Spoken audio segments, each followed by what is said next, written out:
Just say it out loud. Oh. Commissioner Asasi, Present. Commissioner Robbins, Present. Commissioner Knight, Present. Commissioner Kilgore, Present. and Mayor LeGrand, Present. and Commissioner Belcheck's on her way in. All right, thank you. Good morning, everyone. Thank you for being here. We are having a little technical difficulty for the public, so we only have one mic working at the moment. And the technical team's working on it, but appreciate everyone being here this morning in this inclement weather. Hopefully, everyone continue to be safe, those that are on the way. Today is a day we get to talk with each other and not just in formal briefings and voting, but matter of fact, there is no voting at all today. It is opportunity for dialogue. We've had a lot of change on the dais, and so this gives us a chance to have a common understanding of kind of where we are in this fiscal year. We're kind of at the halfway point since the beginning of FY25, and I think this is a good chance for us to kind of orient to each other. So what I'd like to do is, if we can pull up the PowerPoint, please, and get to the agenda for the morning. Next slide.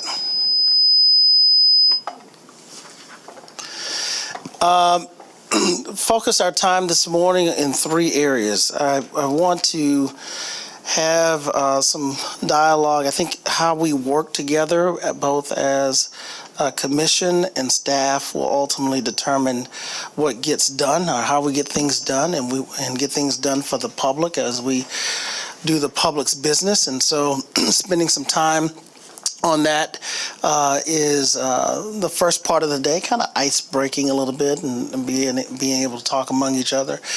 And then what I thought I'd do is take time to speak about what is based on what's in the budget and what we anticipate coming back to this commission in the remainder of this fiscal year. Just kind of give an outlook or overview of some of the horizon things that you can expect over the next few months, and then really get bigger picture oriented and talk about the strategic focus for FY26 that at this very roundtable back in November, some of you were in the audience as those that were seated before you were talking, and that provided a lot of input for the upcoming budget. And we had taken this to heart in terms of planning the FY26 budget.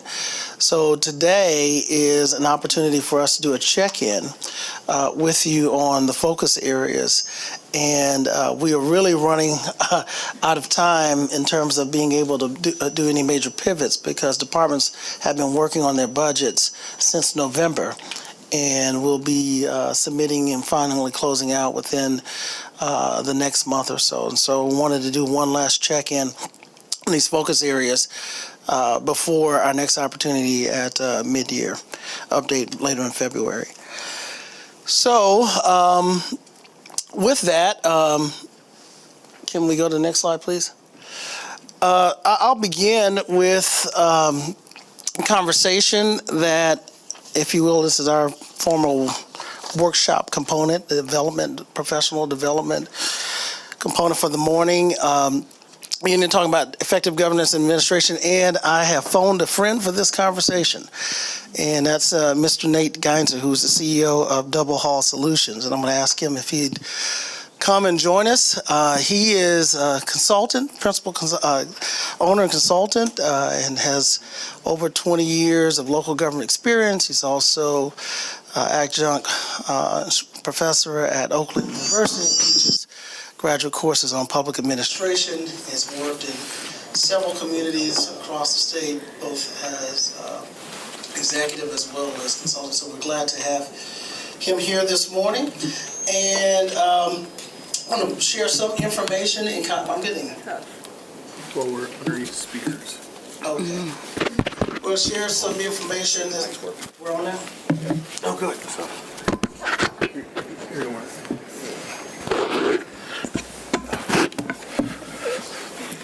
we're going to share some information this morning. Some just for a common understanding and a jump-off point for a conversation around some principles of local government and to create some expectations. And so we can have all the same expectations on the staff's focus, staff's work, and want to understand your focus in your work. And so, next slide. So Nate and I will tag team a little bit, but I guess we can begin. And if we can do this, I know this is going to be really, really hard. But in one word for the elected, why did you run for office?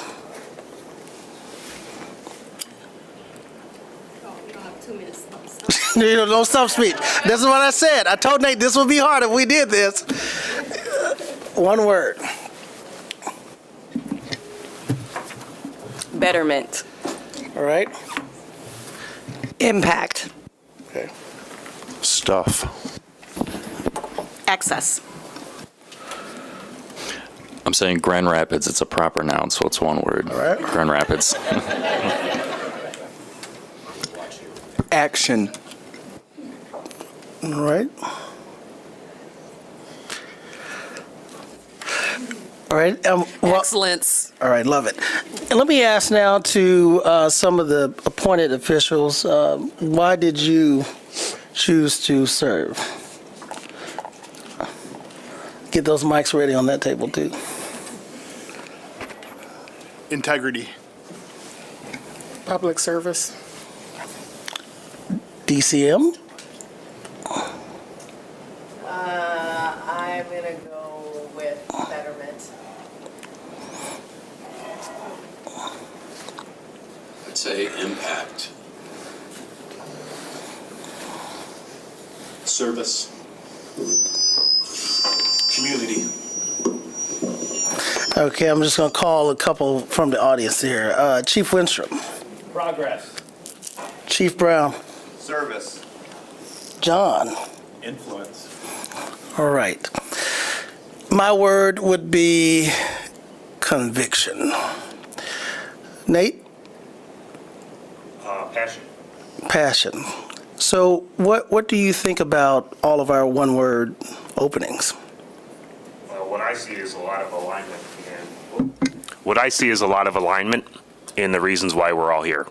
The reasons why you are all here as elected officials, the reason why the people that serve the community of Grand Rapids have chosen not only to be public servants, but to choose to work for Grand Rapids. Public servants don't have to work here. There are lots of opportunities out there. There's a lot of communities that are looking for good people, but they choose to be here. And if you go through this list, well, you heard some that took answers from others. I don't know if that was genuine or, just I couldn't think of it, so I'm going to go with this one. But you're all here for the same reason. And I think that's in part what we're going to be talking about this morning. Because as Mark alluded to, and we'll get into more, shared expectations. If you don't have shared expectations between your elected officials and your city manager and staff, you guys are going to have a real hard time. And so setting those shared expectations very early on, especially for new elected officials. This might be your first time working with Mark. Without him knowing what it is how he needs to communicate with you, you might have but you might prefer text. You might prefer a phone call. You might prefer a sit-down meeting. Those are the types of expectations that he needs to learn or hear and understand to help support you for your next 2 to 4 years. Okay, so, and I want to begin with saying we, as staff, are keenly aware of the pressures that you have as elected officials. You have a very challenging job because your constituents elected you and you campaigned very hard, both new and returning, and you've made many commitments and promises that things that you would want to get done during your term. And so there are expectations from community members, there are expectations from family members, friends, and you are also challenged, some are, by getting to step in this role. Others are returning to the role, but you got to still get to know the organization. Organization constantly changes. We just had an announcement of upcoming retirement. James Hurt, is he here this morning? There he is. Why did you serve? One word, Mr. Hurt. Service. All right. So we constantly also have staff changing as well as appointeds could change as well. So we know that you have to get to know the organization. Your time, unlike staff who may be able to serve like Mr. Hurt 26 years, you don't have 26 years to get it done. You have a term or two, depending on the opportunity for reelection, and there is the urgency of now, the moment. And so we understand that. Next slide. And so I think what we will do working well together is to understand roles and understand getting things done through the various components of roles, having strategic vision. You have a big vision for our city around, certainly we have a comprehensive plan, we have a strategic plan, but you also are bringing your passion and commitment around what you want to see the future of our city be. And this is a moment where we get to kind of discuss some of this stuff together. And we have not had that opportunity as this new body. You also have a role in representing your constituents and advocating for their needs. And you come from the communities, the neighborhoods from which they are. Some of you have lived in that very neighborhood for a long time. And so they expect you to understand what those unique needs are. But yet at the same time, you are a trustee of the entire city, a steward of the entire city, and have to do what's in the best interest of all members of the community and look at the long-term implications in this fiduciary role and not just the ward that you represent. And then we know that there are tough decisions, and your decisions are made on the dais. So we'll talk about that. I mean, your vote is a deciding vote, whether you affirm, approve, or deny matters that come before you. But even more importantly, just like we need community building among the dais and among the organization, and you are bridge builders in our community and bringing people together who often may not see things the same way. And during this next few years, moments, our country is going to need a lot of community building and bridge building. And if it can't happen at the local level, we're going to have to show how it can happen it can't happen at the national level. We'll have to show how it happens at the local level. And then lastly, oversight, making sure that you are able to have overview of local government. It says conducting the manager's performance evaluation. You have 4 appointees whose evaluations that you are responsible for and oversight, but also the reporting, the auditing. You'll receive the annual audit next week of the organization. Next slide. So I won't spend a lot of time on these. I've shared this both in principle with everyone. We've talked about this slide before, and last year, and those of you who were onboarded, we shared the same information about how we all have the same goals, but we play a different role in accomplishing them. And so because we got off to a little late start, I won't go over it in detail, but we can come back and talk through that a little bit more later on. Let's go to the next couple slides, please. And with that, I will turn it over to Mr. Geinzer. Thank you, Mark. And again, thanks for having me here. Mark was gracious enough to talk to my class a couple years ago, so happy to return the favor. Although it was a little snowy, a little slippery getting in here last night, but happy to be here. Thank you. So let's talk about the council manager form of government. So I'm assuming there's some basic level of, you ran for the role, so we kind of know a little bit about what it is, how it's supposed to work. Well, what we're going to talk about today is how to make it work better. As Mark said, I've been around for 20 years, probably not as much as some of the people in this room. I've definitely learned some lessons over my years. I'm sure Mark has learned some lessons, and we're going to try to share some of that with you today. The first city that adopted the council manager form was in 1908. And a lot of the reason the council manager form of government came about was, you have to remember back in the early 1900s, you had a lot of corruption, you had not really an effective governance model, I guess we'll say.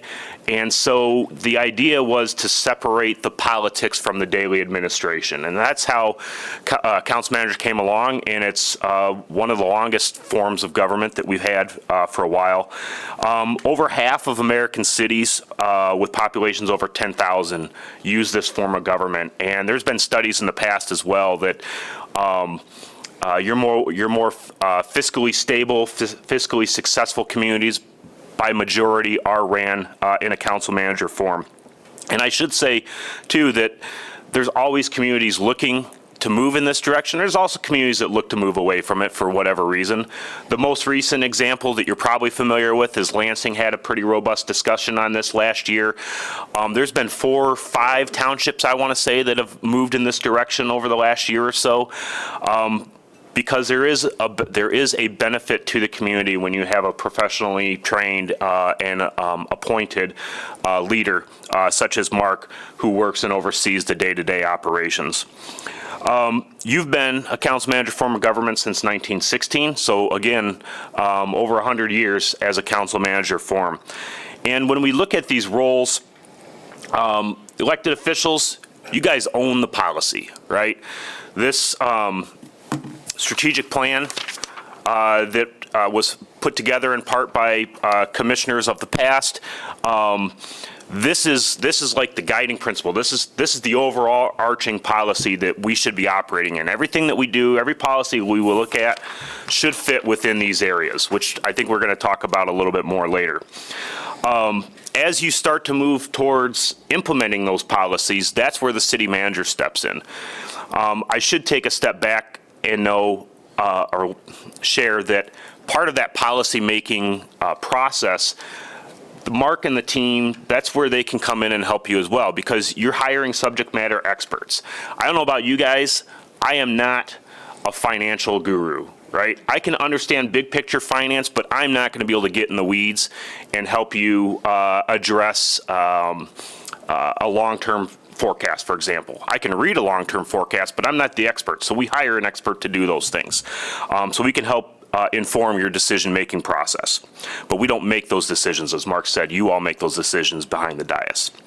Now, the manager's role, again, day-to-day operations, making sure that your policies are being put forth, that we're implementing those throughout the community, that we're communicating those to the staff, that we're helping the staff, giving the staff the tools and the resources to be successful in implementing those policies. And ultimately, our job is to make you look good. We want you to be successful. Nobody wants to see a commissioner look bad. Nobody wants to see a city manager or a staff look bad. We all want to be here working together to help your vision come to reality.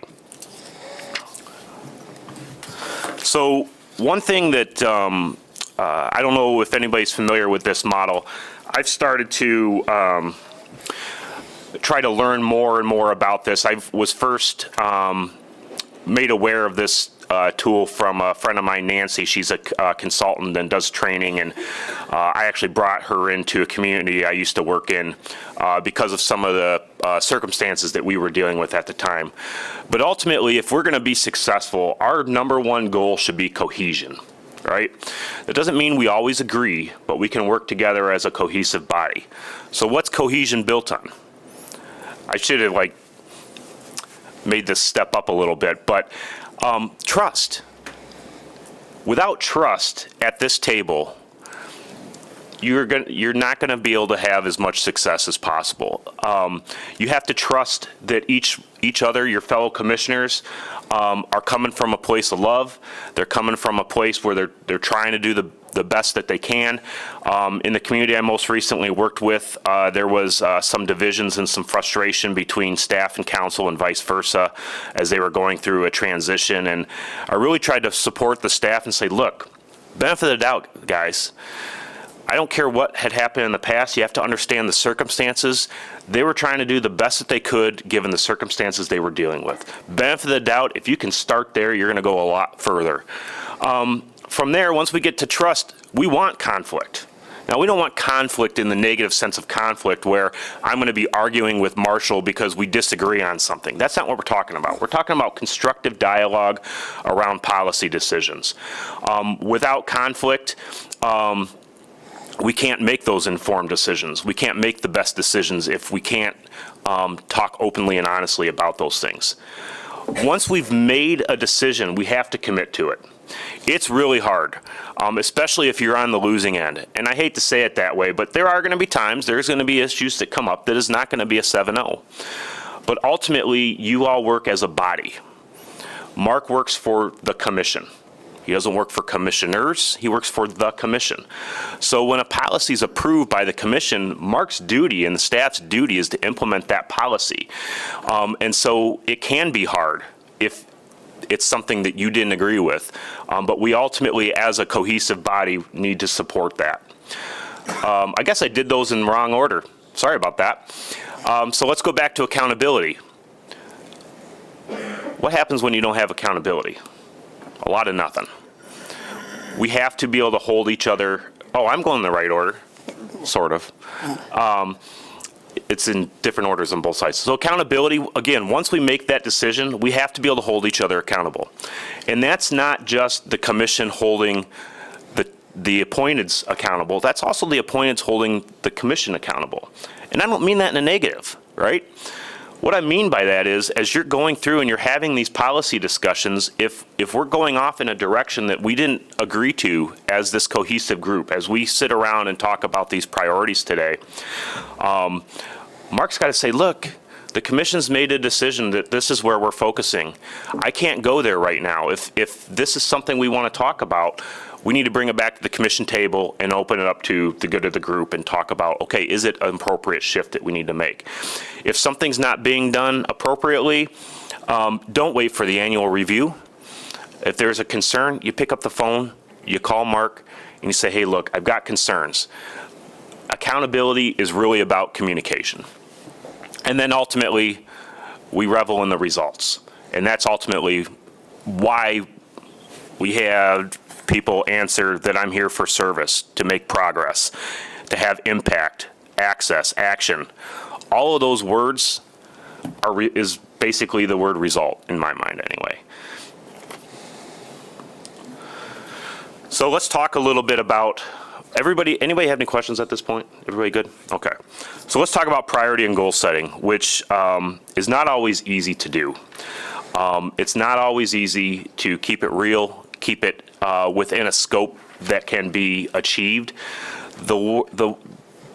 If you want to get frustrated real fast, promise the world, because you won't be able to do everything, do all things to all people. That's the role of a commissioner, that's the role of a staff, is to help prioritize that time, the resources, the focus areas, so that we can make incremental progress towards ultimately that vision.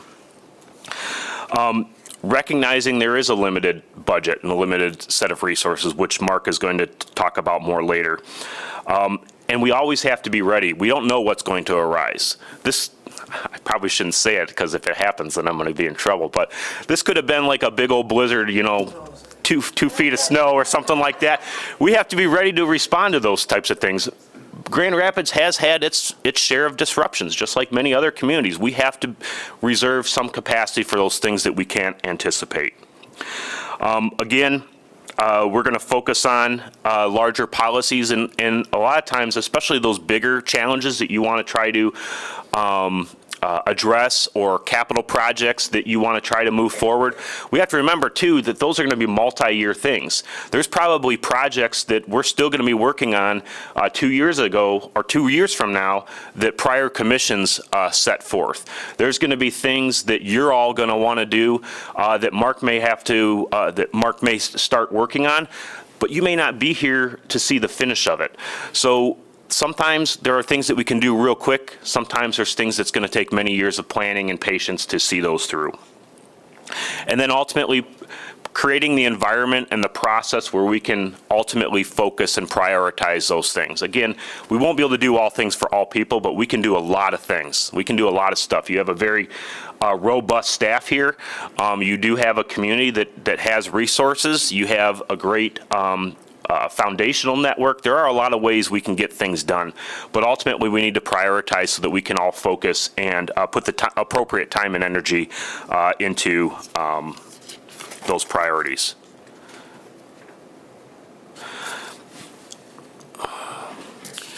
So once those policies and priorities are set, that's where staff gets to work.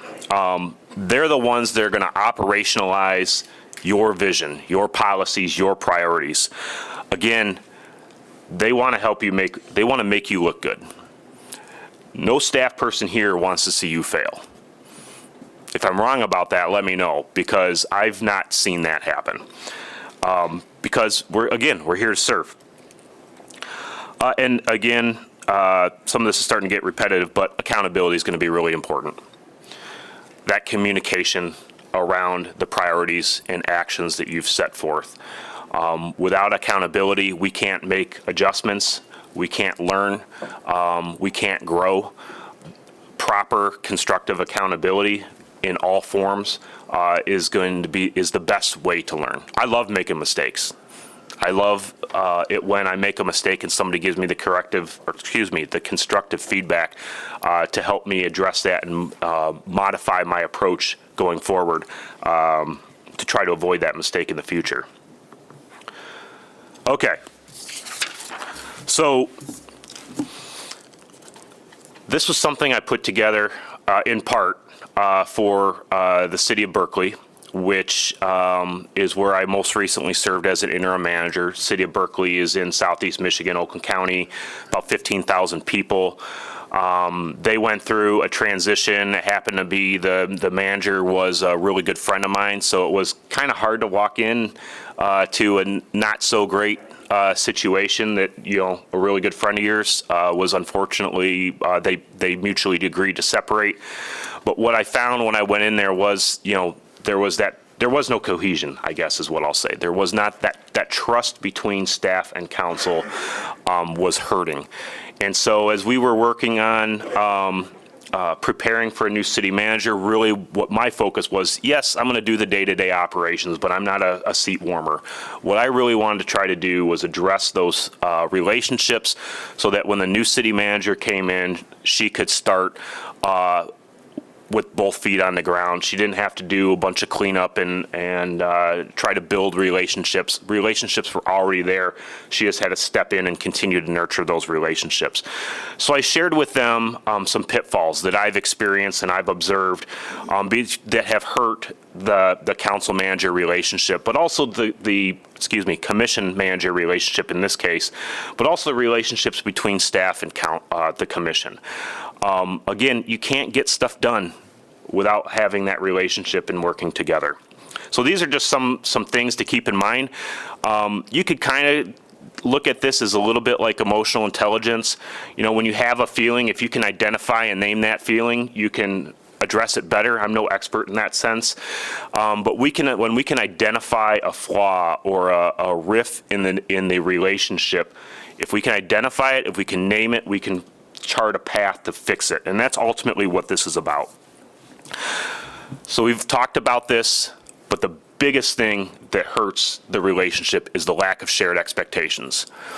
I would say confidently most of the separations that you see out there is because nobody took the time at the beginning of the relationship to understand, commission, what is it that you expect of me?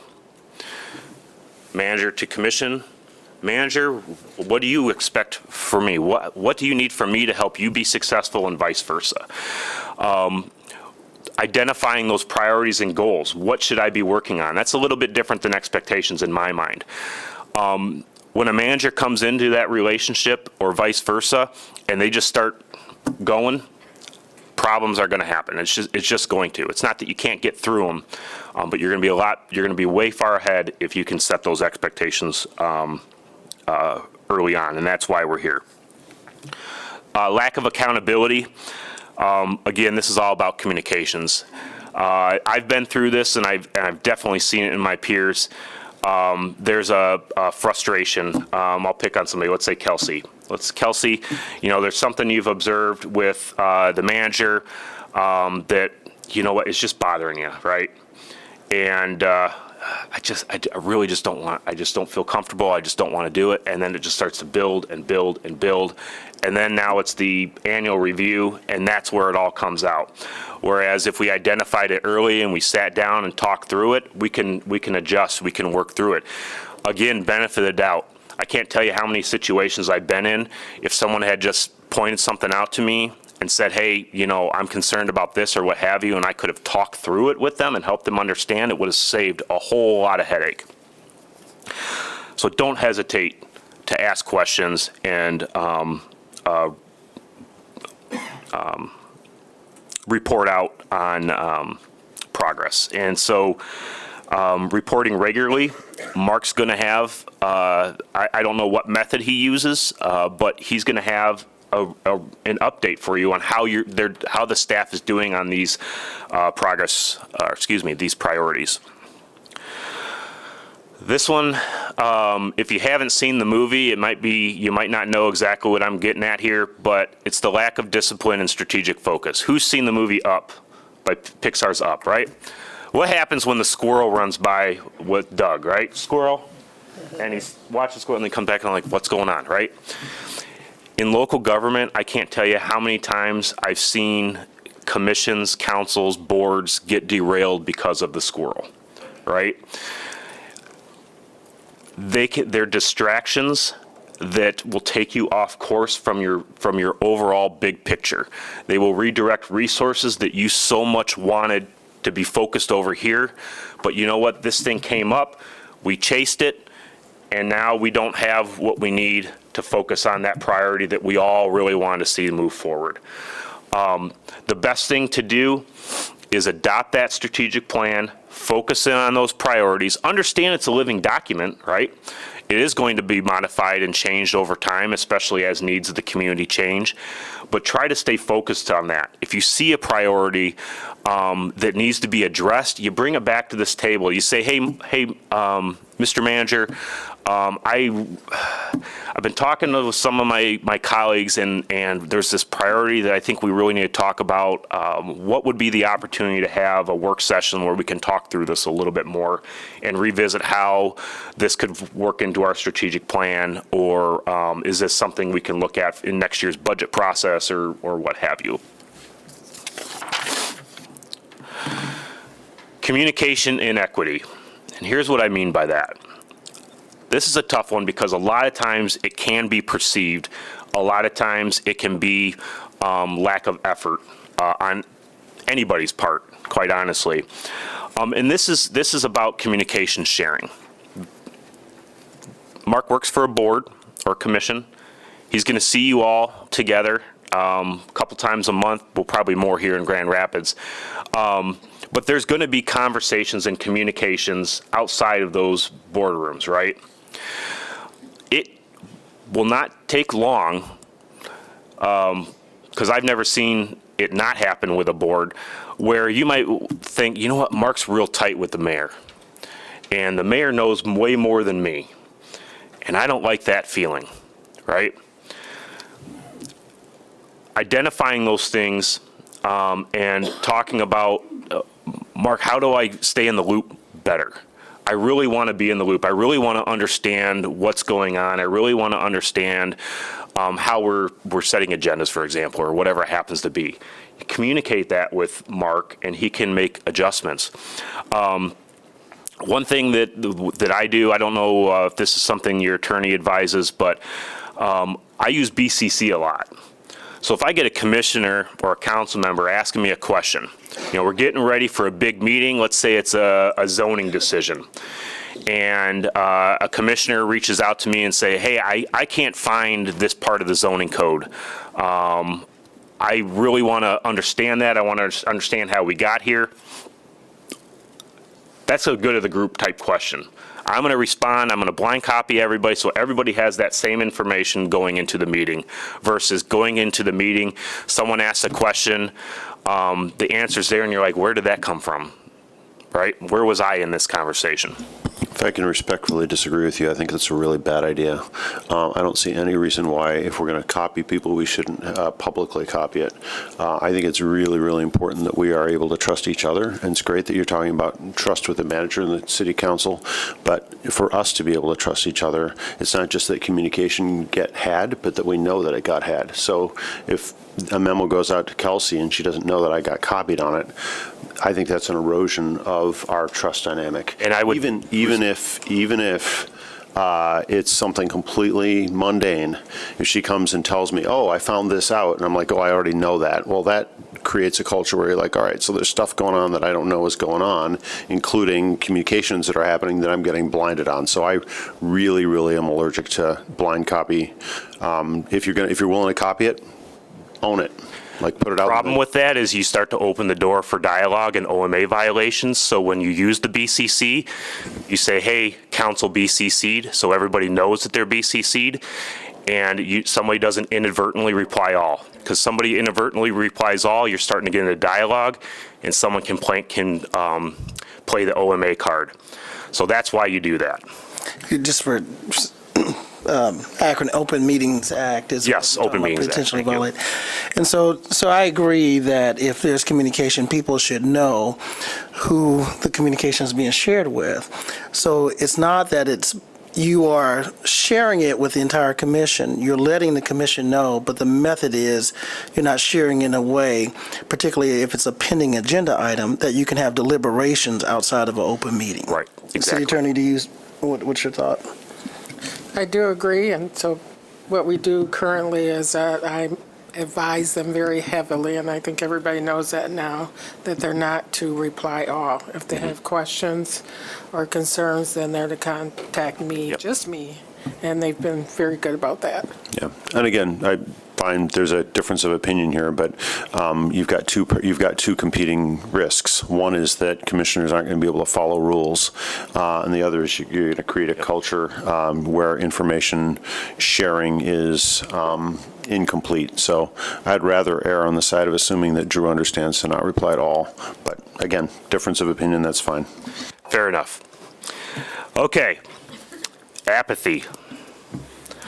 Viewing staff or elected officials as disposable resources. Everybody in here is a human being, right? Not forgetting that can cloud our judgment, can cloud our decision-making process. Invest in that relationship. Get to know people. You might not be able to know everybody's name. There's been organizations I've never been able to know everybody's name, especially when you're in an interim role, and I sure as heck am terrible at remembering kids' names and spouses' names I'm better at. But invest in that, support that. You do that through professional and personal development, whether that's everybody going to MML, whether that's bringing in a facilitated conversation on the 5 behaviors of a cohesive team, or whatever it happens to be. Take the time to build those human relationships. You'll go a lot further. Disregard for the chain of command. Again, I go back to shared expectations is probably number one. And maybe it's tied with this one as number one. We're in a council manager form of government for a reason, right? The only one, well, aside from the appointeds, all these folks here, their staff, they don't work for you. They work for Mark. Mark works for the board, the commission, the council. I always do that. So going around the city manager can be a very quick way to break down that relationship. Going to somebody and say, I think the DPW director was here, wasn't he? What was your name again? John. Hey, go over there to my buddy's house. They didn't get to his street early enough, and he's got to get to work. Can you go get that plowed? That's a very clear, that's a no-no, right? But you can reach out to John and say, John, how's the crew doing, right? It's been a big snow. I know they've been up for long hours. I just want to know how they're holding up. I can't speak for Mark, but those types of communications I'm fine with. That's part of that human relationship. That's showing that you care about the staff and what's going on. And the other thing to recognize, both as commissioners and staff and as a city manager, is this can happen by accident as well. There might not be any ill intent, but it can be hard when a staff member is talking with a commissioner. You know it's the boss of the boss, and it might not be a direct ask, but the way the conversation goes and the way the questions come out, the staff might interpret it as, oh man, if I don't go do this, Mark's going to get in trouble. I better just get it taken care of. Now, you may not have intended that to be interpreted that way. You just have to be careful on how you communicate. And when in doubt, you pick up the phone, you call Mark. You send Mark a text, hey, when you got a minute, give me a call. I've got a question about this, or whatever it happens to be. Don't hesitate to reach out. That's why he's there. And last but not least is the lack of ownership on tough decisions, and this goes both ways. You are going to make tough decisions within your tenure. There will be times this room will be full. There's a few things that I want you to just remember. Getting hit by the bus hurts. And I've been hit by the bus, backed over, ran over again, stabbed in the back, stabbed in the chest. I mean, being a city manager is not an easy thing to do, especially if you don't have a great cohesive relationship. So ultimately, we got to own the decisions, right? And sometimes those decisions are going to be really hard, but I want you to keep something in mind. How many people do you think we could pack in this room? I don't even know, where's it posted? 285. Well, that's too hard to do the math in my head. Let's say 200. So you're a community of, what, about 200,000, just under 200,000? So you pack this room on a real tough decision. That is a minuscule representation of your entire population. It's like 0.01%. So you always got to keep that context in mind, that these might be folks that are real passionate about this issue, but as Mark said earlier, you're here for good of the group, you're here for good of the community. You have to keep that context in mind. What is in the best interest of the community? I don't want to digress too much, but federally, I think about this all the time. I keep hearing, oh, we're a democracy, we're a democracy. No, we're not. I pledge allegiance to the flag, to the United States of America, and to the republic. To the republic. I'm elected to represent and make informed decisions based on what I believe to be right, based on all of the data. There is no popular vote on that. I took the chance to take the job of being elected so that I could make tough decisions and represent all people in the best way that I possibly could. And if I get it wrong, I got to own that, right? Same with the manager. Manager screws up, he's got to own that as well. The best way to do that is just own it, recognize it, and move on from it. We'll learn from it too, and then move on from it.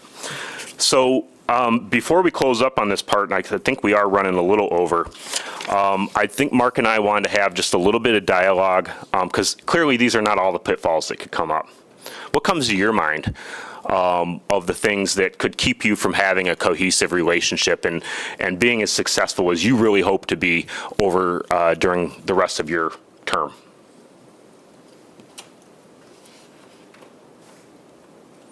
Anybody want to go? Yeah, sure. I think potentially not a really clear understanding of the totality of our resources and how that ought to align with our goal setting. So it's easy, and anybody elected, I'm thinking about us electeds, we're kind of be constantly tempted to overpromise. We see it certainly at the national level. It's easy to conclude when you look at politics that whoever promises the most wins. And then you get in a dynamic where you've got to overpromise. So, but the day-to-day governance, the question is, what resources do we have? And if we don't go back to what actually do we, because the resources is the limit of possibility. If we would all, I think, love to give free housing to everyone in the city of Grand Rapids. I mean, if we had infinite resources, that's what I'd want to do. So really constantly going back and looking at what resources we have and trying to align those with our objectives, and not doing that iteratively enough, I think is potentially a big barrier. Absolutely. I would chalk that up as a lack of information, and that's why these folks are here. And as you work to understand what the levels of those resources are, if you're not getting the answers and the information, ask questions, and we'll respond. Anybody have any others? Go ahead. I'll add that, and I think somewhat's on here, but I think this is a little bit more how it gets operationalized, is being able to look at an issue that comes before us and take the information from maybe somebody who's upset about a level of service from the city, and to be able to troubleshoot that appropriately. I think, we need to express empathy to individuals that they're having, that their experience was not what they wanted, but we also cannot just take that person's word for what the situation was. And I think we all have different backgrounds. My background was in human resources, so I used to do a lot of investigations related to employee issues. So that was something that I was trained on very early on in my career, to know that whatever somebody's telling you, I can't take that. Even if I like them, even if I know them. I mean, honestly, even if it's like my mom, I need to, who lives in the city of Grand Rapids, who's had an issue, who I've had to, point to the appropriate system. So I think that's one of the things, is you can express empathy and also say, I'm sorry that that's your experience. I'm going to work to follow our appropriate channels, which would be reaching out through our, 311 department, at least in my head, to be able to figure out who can help me to resolve this issue appropriately.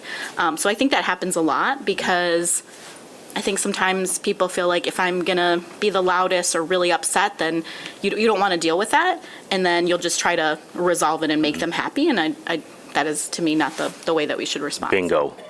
Spot on. So often when we want to just solve it, right? Or we want to answer the question that comes up, and we may not have all the information that we need. Get the number, take it down, and say, hey, I'm going to, like you had said, Melinda, I probably should be using formal last names, but I'm a little informal. Sassy. But take the time to get them the full answer. Thank you for that one. Any others?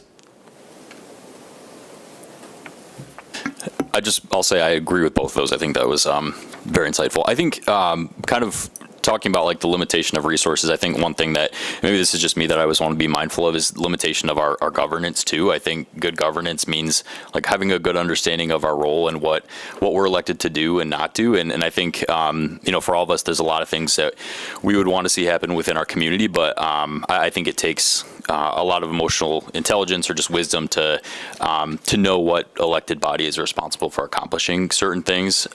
So that's one thing I think that's difficult as we navigate through all sorts of different issues within the city.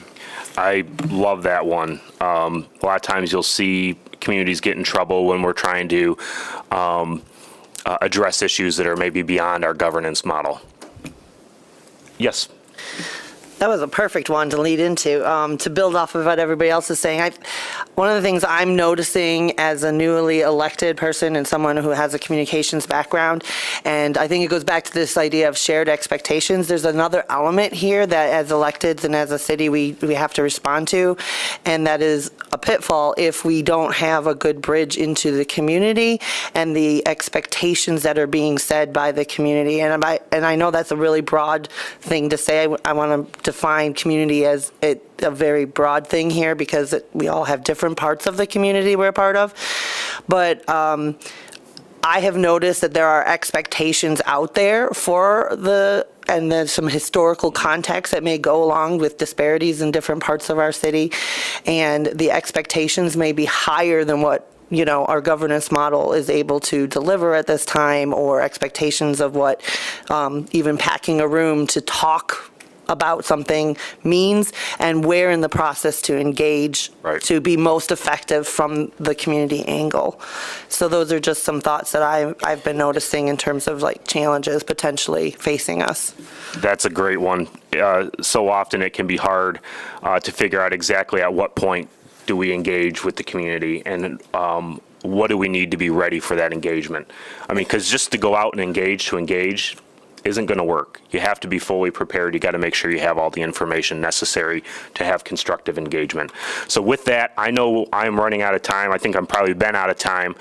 I'm going to hang out for the rest of your session. I love this stuff. I just love to hear the conversation. So thank you so much for having me, Mark. I definitely appreciate it. I hope I was able to bring some value to the conversation today, and maybe we'll see you again here at some point in the future. But I'm going to hang out and get another cup of coffee. Thank you so much. All right, thank you, Nate. I want to just check on break. Do we need a break or can we continue to go? Anybody need a break? We good? As long as we get a break later. Okay, we'll okay.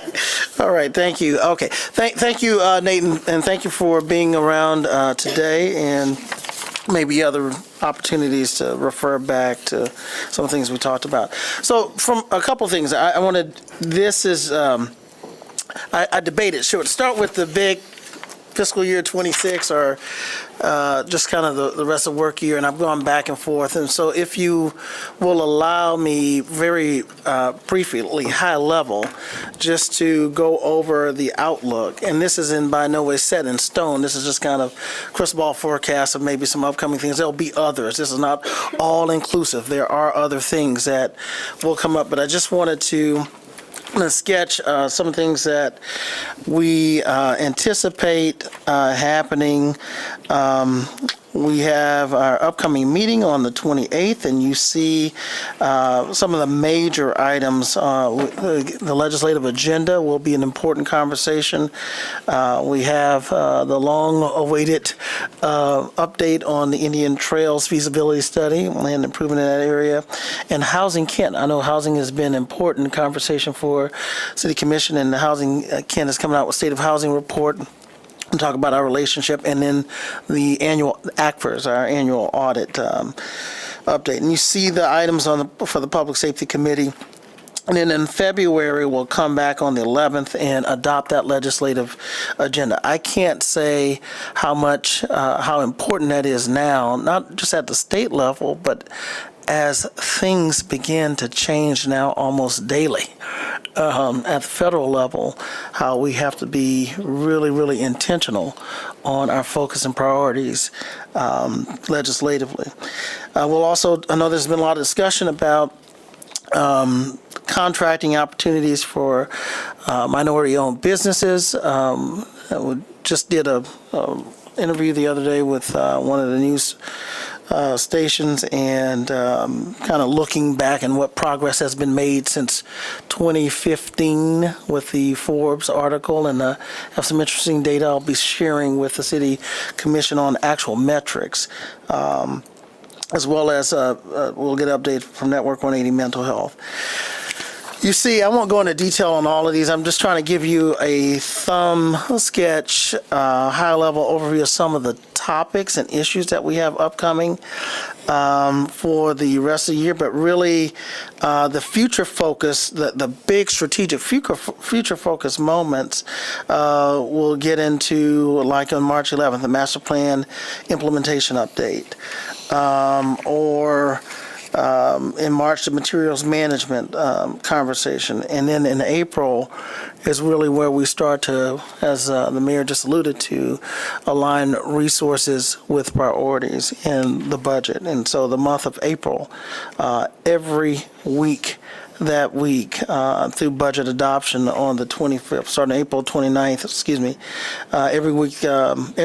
every week in the month of May, from the April 29th through May 20th, we'll be dealing with budgets, some very intentional, intense things. So that's just kind of a thumb sketch of some of the issues. And we have our labor contracts expiring at the end of June. And so while we have these short-term, near-term things, the budget is really looking out from a capital perspective the next 5 years, and then operationally for the next year, for FY26. And so if you'll go to this 11 by 14 spreadsheet, the multicolored one, and what I'd like to do without reading all of them, we have 6 strategic priorities: governmental excellence, economic prosperity and affordability, engage in connected community, health and environment, mobility, and safe community. And we have a large organization, and we have a lot of objectives. And what we try to do is, as we begin planning for fiscal year 26, to really identify what's within those priorities. What are some of the most important things we should be focusing on? And I want to look at governmental excellence, and these are things that are identified, and ask the question among this dais, as what has been defined, what are the 3 things that are most important under the area of governmental excellence that are listed, that has been defined so far, or needs further emphasis, if that makes sense. So all of these are important. I want to know what's most important to you.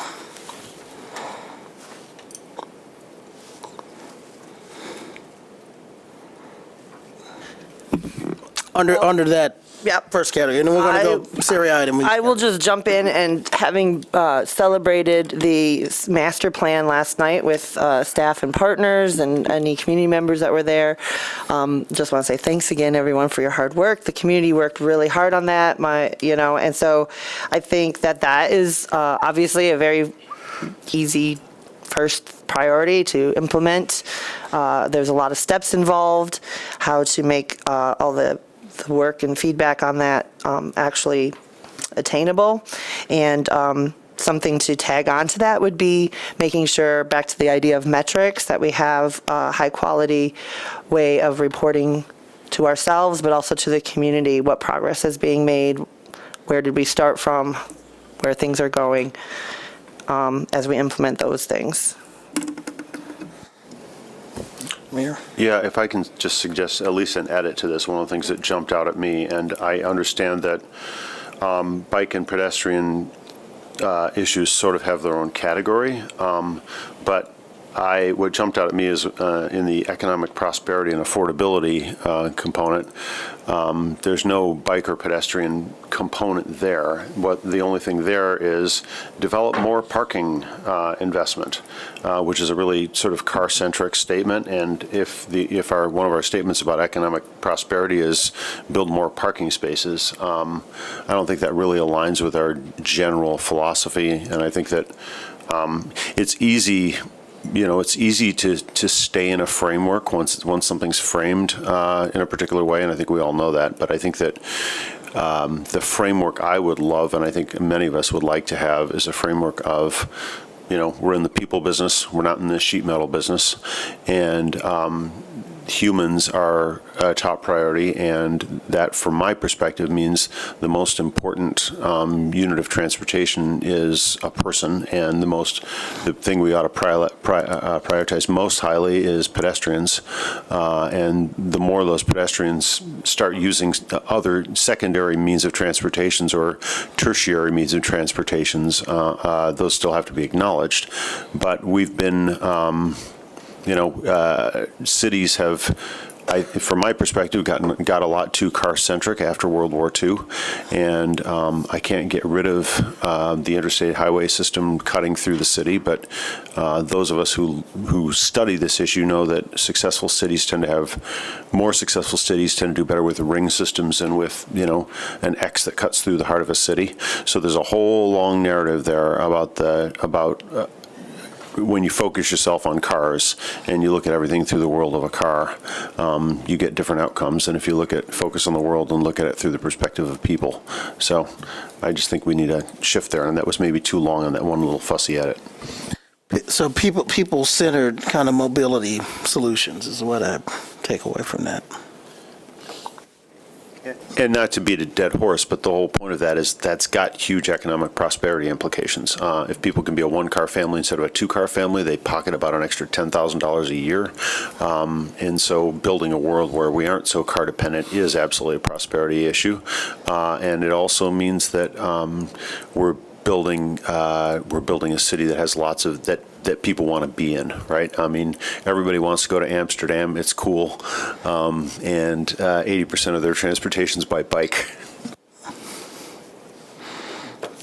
All right. Any other thoughts on top priorities under government excellence? Yeah, I was going to say, are we on governmental excellence? Okay. So for me, the three I would say I would go back to the community master plan and the citywide strategic plan, because I think there's a number of things. What you just brought up, Mayor, was one of the items that came up, I think, as we were talking about some different road construction that was happening on Wealthy Street.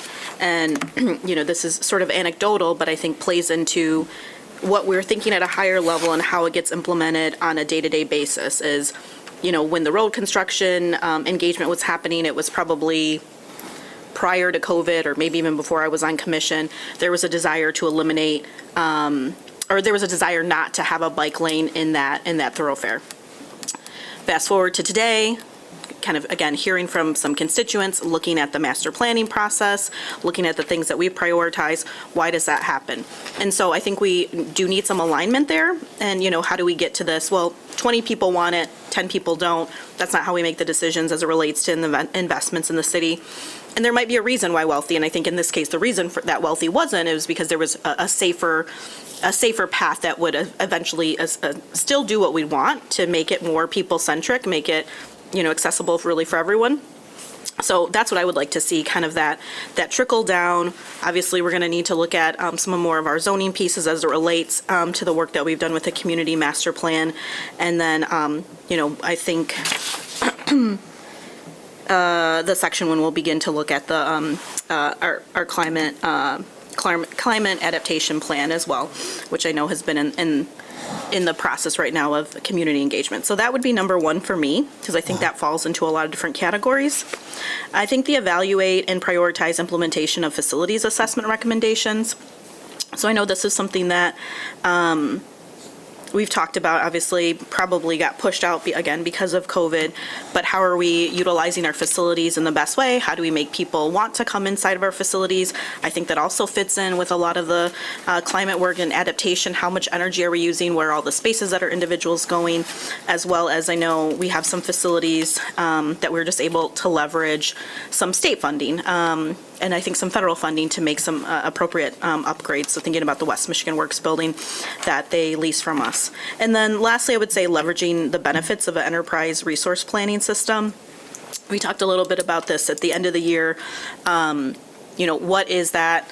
Things like that typically do take more time. They do cost more money. That is, I don't think Grand Rapids is unique in that, but really understanding how we can use technology in the best ways, how can we make them better experiences between departments, just what is that investment going to reap us? So those would be the top three in that category for me. Thank you. Actually, if I could jump in here again, one of the things that I'm losing a little bit of sleep about, not a lot, but a little bit, is the question of how well we actually integrate as a city the potential huge new resource of AI. I often have this grumpy assessment that government is about 10 years behind the private sector on just about everything. And I think that it worries me that we're not actually, I shouldn't say it worries me. I think we have an opportunity here to do a, frankly, citywide, department-wide assessment of how well people are implementing that. And there's a learning curve there. It's easy to come to work and do what you did yesterday. But I think we have an opportunity, and there's a lot of discussion out there in the municipal think tank world about how well governments are going to actually implement AI. And there's some generational barriers there, maybe potentially. But I think that now, if we don't acknowledge the moment we're in and the technological moment we're in, we're going to miss opportunities, and we owe it to our constituents to evaluate that. And I think that's a really, really big, powerful tool that has huge implications for all kinds of government service. Commissioner? Yeah, but I'll just add a few of mine. I think the legislative agenda piece is really important. There's only so much that we can do at the city level. So that second column, first bullet point. There's only so much that we can do. We also often face barriers or a lack of a path forward based on state and federal policy. So that's something that I would like to see us continue to prioritize, and I know that's coming before us later this month. It's not on here, but it was part of our conversation in November and maybe just assumed, but the 311 customer service piece, part of government excellence, that is just core to constituent services. And so making sure that that's as efficient and robust as possible. And I know there's been a ton of investment and improvements there. So thank you to that team.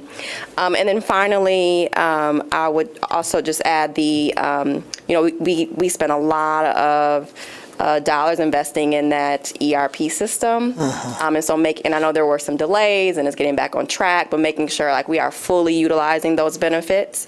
And speaking of technology, I do think that we need to be very cautious in how we choose to implement it.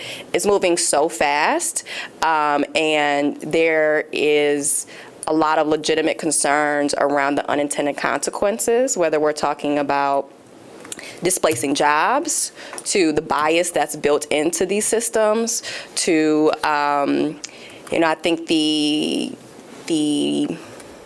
trust that a lot of technology has, despite a lot of its shortcomings, so on, particularly in terms of decision making, so on and so forth. So I would love if we could have a more robust conversation about how we see us integrating technology and AI into our system. Will be really helpful. And just what policy do we have on place? What might we need? Where is there gaps? What questions do we have? So those are kind of the three that come to mind: 311, the legislative agenda, and the ERP system, and kind of calling the question around how we will integrate technology and in what ways. Thank you. And we did, we have 311 and customer service and engaging connected, but I toggle between both. Yeah, right? okay, thank It's you. public, but it's also good government. And on the, I like the conversation about AI and our new ERP investments, and there are a couple of things. We will have some conversation around the AI. It must be AI. See, AI policy, as well as I think we're working with community partners on. There's a request to update the surveillance policy as well. I'm looking at Mr. Davis. Okay. Saying yes, sir. Oh, I'm sorry. Go ahead. Thank you. So I have two here.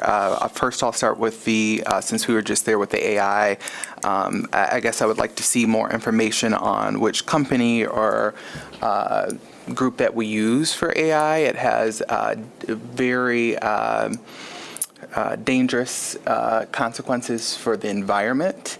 The amount of water that it uses is significant, and it displaces water. So using this may then make it more challenging when we go down to health and environment, right? So we want these things to work in concert with one another. So I don't want us to contribute more to climate change than we already are. And then my other, eliminating the FOIA backlog. So if I'm correct, we got an award from the ACLU for our work on the backlog, if I remember that correctly. So we're about halfway through, and I think this is one of those things of, like we talked about in the previous presentation, trust, right? Also trust with our community. And I really think expediting this, doing this in a quicker manner will help build trust. We're halfway through, and I would love to see us continue to push through on that. I will say they've come a long way on that. Mid last year, the turnaround time went from 12 to 14 months to 6 to 8 months, and by the end of the year, they were targeting having a 30-day turnaround. And so we've added more staff, a really efficient software system, and the staff worked very hard, a lot of overtime, and really kind of hit it home for us. So that was a heavy lift, but they did it. If I can add on the FOIA piece, I know that our Secretary of State had what I think is a very good idea, which is if you FOIA something, by definition, it is publicly available information. So by the time a FOIA request is done, it's not, if Marshall makes a FOIA request, it's not Marshall's personal information. It's information the government had that was freely available. Now, Marshall may have paid the cost for it, but what if Commissioner Knight wants exactly the same information?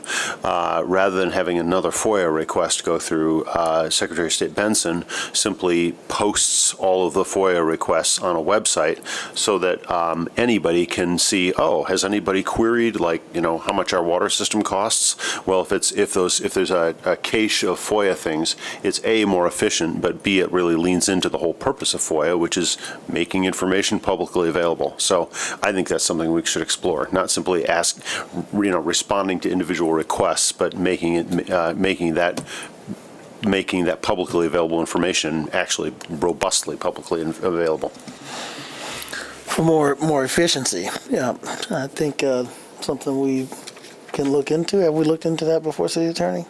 Not to my knowledge. Okay. Chief? Benson has good ideas. She really does. So yeah, I've seen that model elsewhere.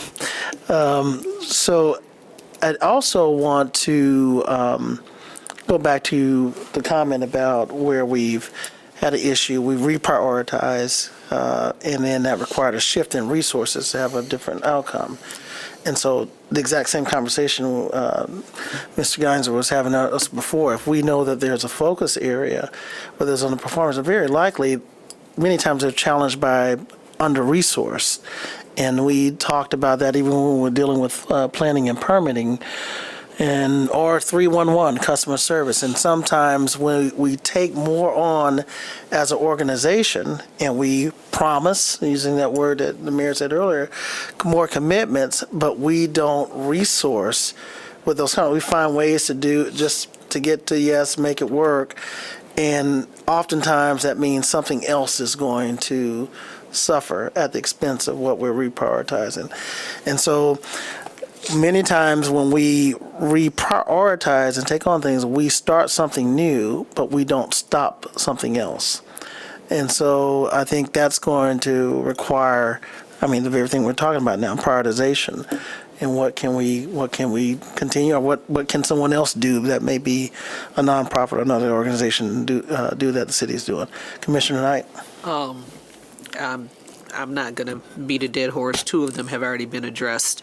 The other one that I my focus is on when we're talking about all of this work that we're doing and how we implement it, and that we have or try to hire the smartest and the brightest people to enact all of this work, is evaluating and implementation options for classification and compensation study results and begin that implementation. Because if we get people that, get to their highest level in their particular department and they can't go any higher, they're dedicated to the work, but they can't, they're thinking about their focus on their family and their future and, what's going to happen to them. We don't want them to leave. We want them to be happy where they are so that we can continue the work that they're already in process doing. So, that's my add to it.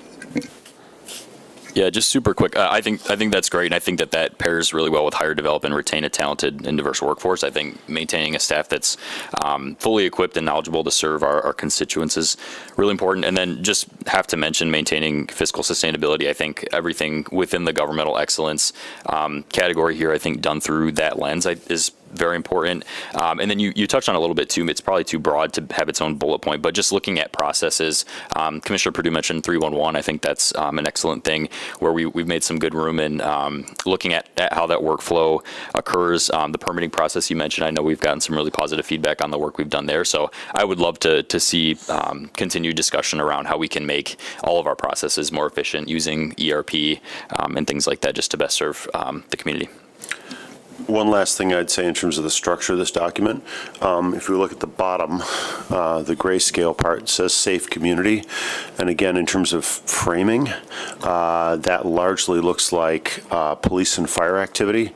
And I have said before, I'll say it again, one of our national trends that's really problematic is a really steep increases in pedestrian and cyclist and other individuals injury, but also fatalities, and those numbers are really going up nationwide. They're going up generally, and our police force is doing an amazing job, and so we're in this odd position. It's a good problem in a sense because our crime numbers are really going down, and that's awesome, and I hope that trend continues. But we may hit a point fairly soon where the number of people killed by cars in our community exceeds the number of people killed by murder, and that is a public safety issue. Dead is dead, and we don't want our citizens dead. We don't want our citizens harmed, and that whether you get hospitalized by a car or hospitalized by a crime, it's still a traumatic event. It's still something that made you. I would define that as safety. I don't know what other word I'd use for it. So I think that we have to absolutely put front and center that the safety of our community means safe from harm. It doesn't mean safe from crimes. And so even though most of our accidents aren't intentional, that's why we call them accidents, right? Most traffic incidents aren't somebody deliberately trying to run someone else over. But that doesn't mean that they're not something that we have to absolutely define as part of keeping the community safe, is preventing those kinds of incidents no matter how we do it. So I think that's, when we talk about community safety, again, it's, when we talk about traffic, we're not just talking about cars. When we're talking about safety, we're not just talking about crimes.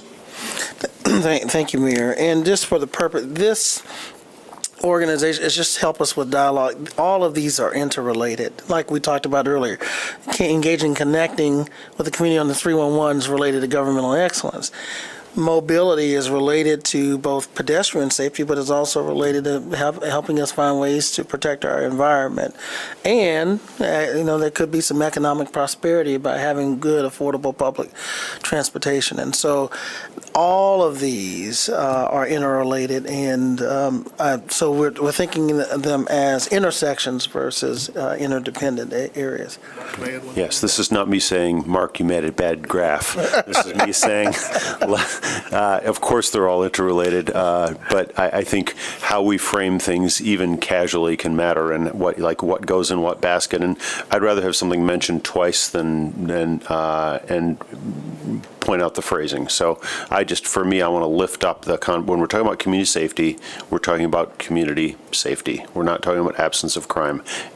Crimes are bad. We would like to have zero of them in the community, but we also want to keep people safe. And so, arguably, you could say that, people freezing to death out on Rosa Parks Circle, well, that's a community safety issue. So, and maybe that's an acute enough one. I know in Arizona, shockingly, in Arizona County, they had 600 homeless, unhoused people die a couple years ago during the course of a year. Well, I don't know if we're tracking. It's a terrible thing to have to track, but how many of our unhoused population wind up in exposure-related hospitalizations? That's a community safety issue, and maybe I'm just thinking about this right now, but that's a metric that we might reasonably want to track. An OD is maybe a self-inflicted harm, but going to the hospital because you have frostbite is something we might think about putting in this basket. I'm not advocating for it.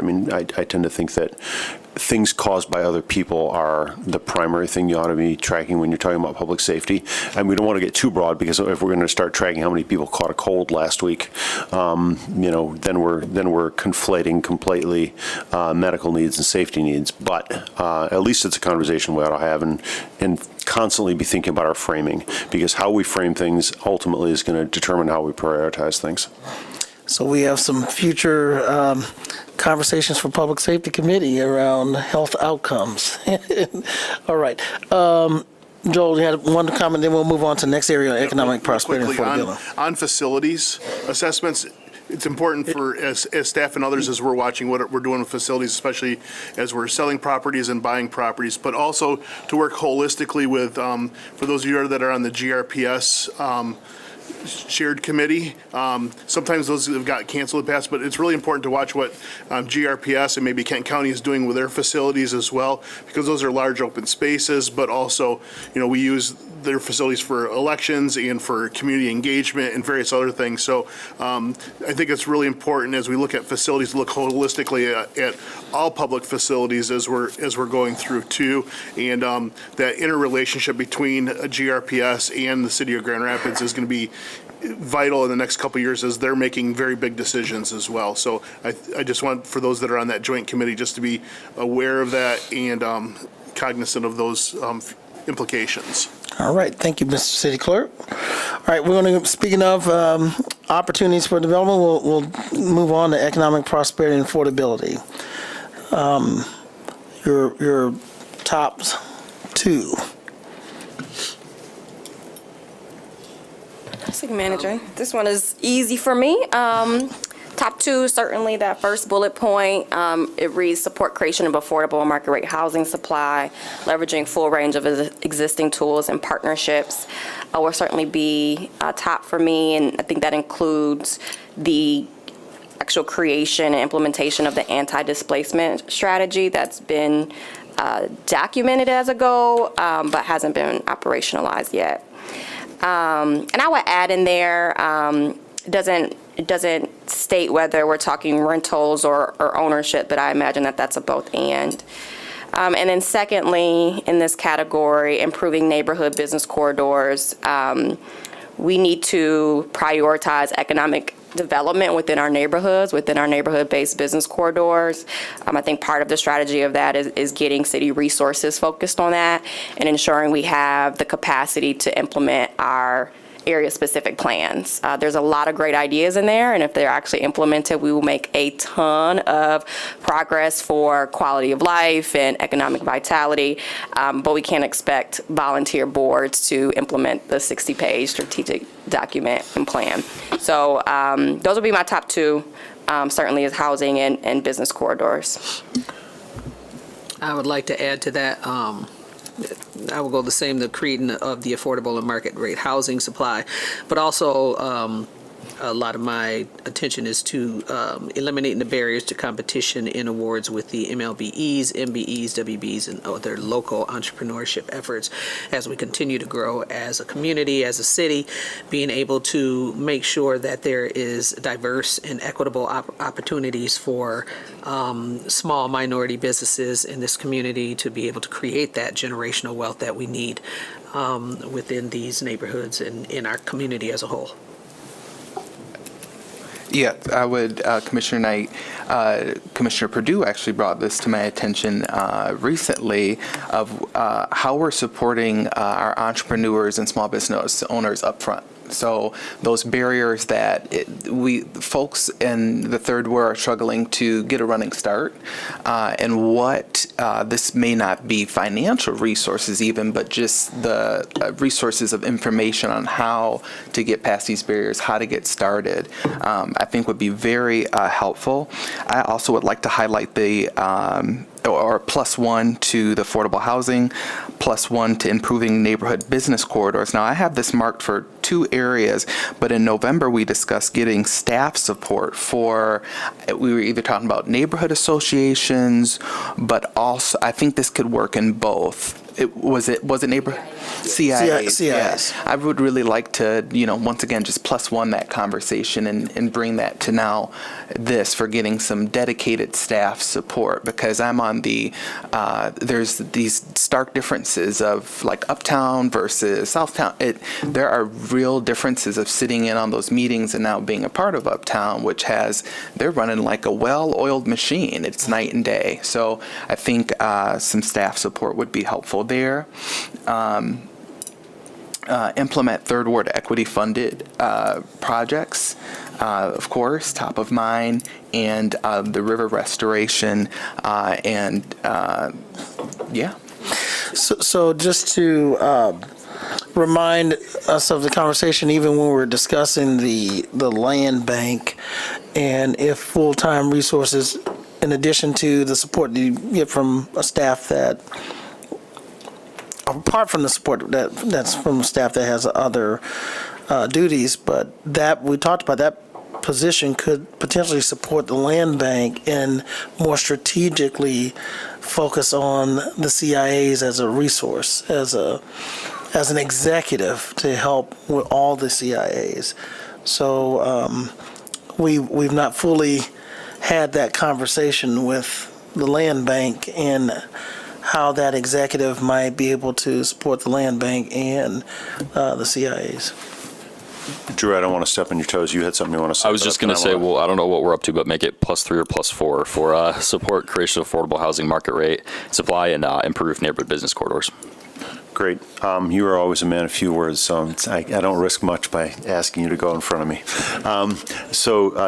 Commissioner Yasasi, I'm sorry, and I'll wait on mine. Thank you. I think whatever the plus is for the neighborhood business corridors and optimize authorities, I think my sense, if I go back to governmental excellence and say maintaining fiscal sustainability, I'd want us to make sure that our authorities know what they're allowed to do under the current, the state laws that allow the CIAs to be created. So to me, that's the first step. I think some, for Uptown would have that knowledge. I want to say thank you to Vera, who's been doing this work with a variety of authorities, changing leaders, changing business owners. So I think it is, how can we enable people to understand what is in their purview? We have some corridor improvement authorities that are looking at business improvement districts as well. So I think the first step to me wouldn't be staff, but can we make sure that everybody understands what is allowed? So that would be the first thing. So I would agree, but have a little bit of a change there. And then perhaps we would need additional support and staff.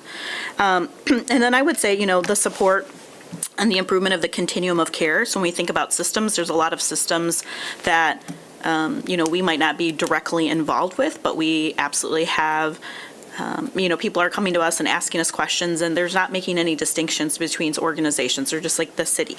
And so I know that a lot of work has been done in the past, both city manager, deputy city manager Barron's, past Mayor Bliss, to really say, how could this continuum of care, be changed? I'm glad that we'll be talking about how we're involved with that system when we talk about Housing Kent next week. But I think it is our job to kind of, interrogate is not the right word, but really to delve into those systems to understand how are we leveraging federal dollars that come into our community, what are the gaps, what is being missed. So those would be my two. So I'm going to riff a little bit off of Commissioner Yasasi and Commissioner Kilgore, and I do not mean this to sound like a correction, so let me be really, really clear. I'm trying to riff off of. But Commissioner Kilgore, you said, you talked about giving people information about barriers. Well, the next thing to think about is, can we eliminate barriers? And I'm not actually seeing on this document, I think maybe we're dreaming a little too small. Now, there are two things going on. One is, at what level is change going to happen and needs to happen, and the other is how fast is it going to happen. So I think that there are some things we can do at the city level quickly, and there's some things we can do at the city level. They're going to take a while. For example, letting people have native plantings in their front yard. I think we do that next week if that was our top priority. Like, that's not a hard change to make to the city code. If we're talking about how do we actually identify why no one's getting pulling permits to do ADUs, well, that may be a conversation with people who have tried and failed, with a few people who have done it. There may be 4 or 5 different things we have to do there. So, like, getting ADU policy and code and all of those things at the city level might take us 6 months. It might take us a year.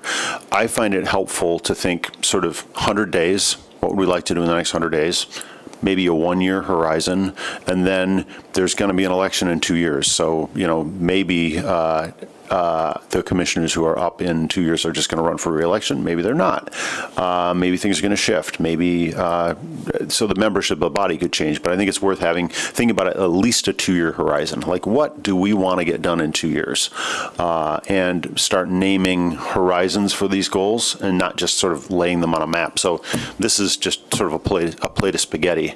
But one way we could pull this out is to start talking near short-term and long-term goals. But the other thing then is, like, and again, in terms of these pieces talking to each other, so this is not a criticism of you either, Mark, city manager. But when I think about ADUs as an example, I think one of the things that I've already started to have conversations about is whether we could have state-level financial incentives for people who put ADUs in place. I think there's a really exciting possibility. Well, that becomes a legislative agenda because we're not part of the state legislature. So some things we can change at the city level, some things we need to change at non-city levels. I don't know if we can change anything at the federal level. That, you know, things get exponentially harder to change the further up you go in the governmental tree. But I think that in that whole economic prosperity and affordability,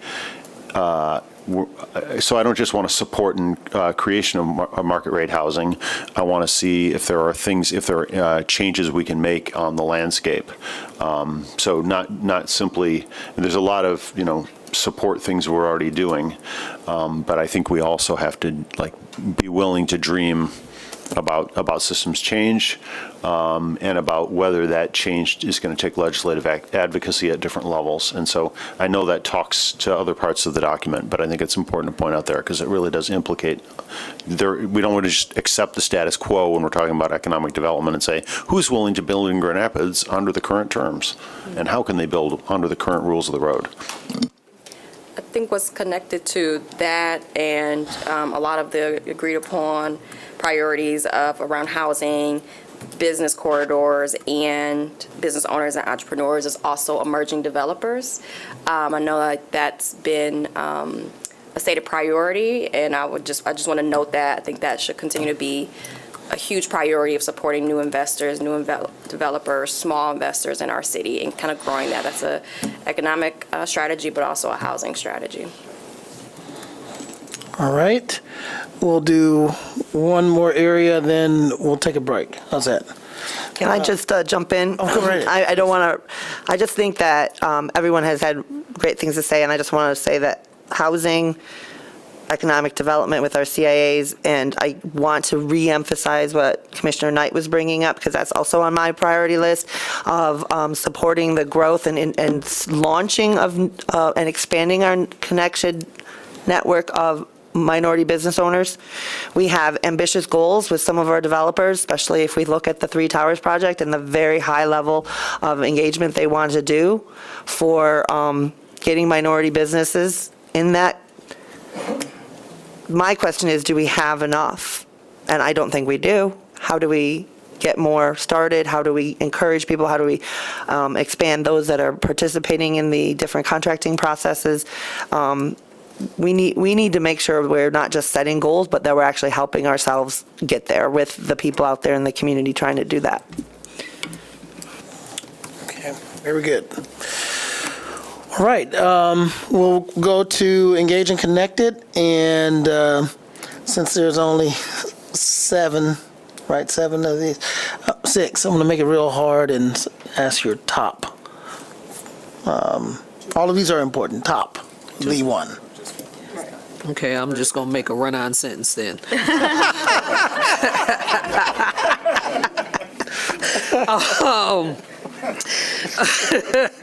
Strategically enhancing the celebration of arts, culture, heritage in our city neighborhoods, commercial districts, while improving engagement and neighborhood organizations. That's one sentence right there. I think it's really important that we continue to remember when we think about vibrant cities, it's not just the trees, it's not just the medians and the flowers that are downtown, it's the art, it's the artists, it's those that are out there creating and doing things to make our community a place where people want to come, they want to visit, and it also stems right back into that entrepreneurship and economic development within our community.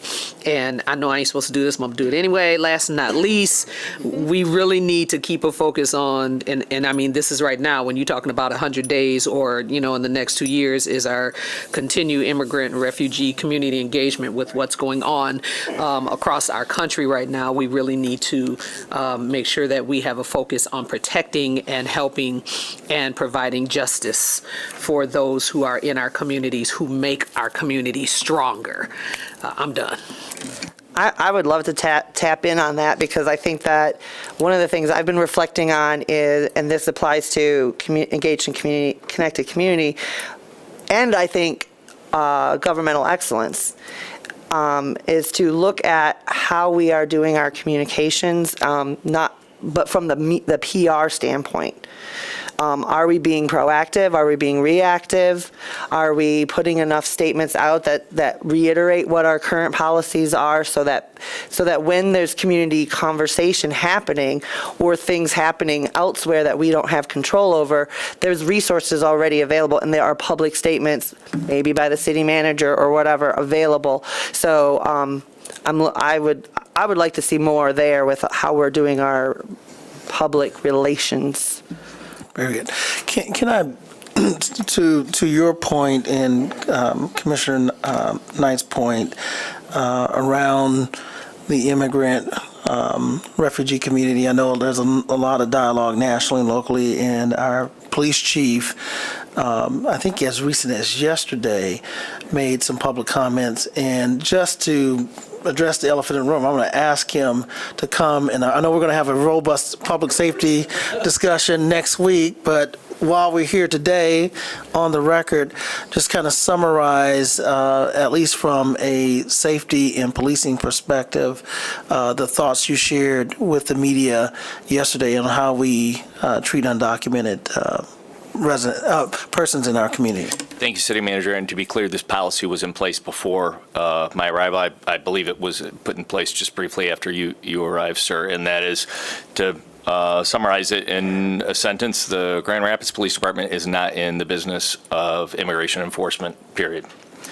And one of the concerns that I brought up yesterday to the media was we want people to feel comfortable calling 911, especially victims coming forward without the fear of information regarding their documentation status being provided to immigration authorities. So we have very clear policies. We are not to inquire. We are not to about immigration status. We're not asking about it.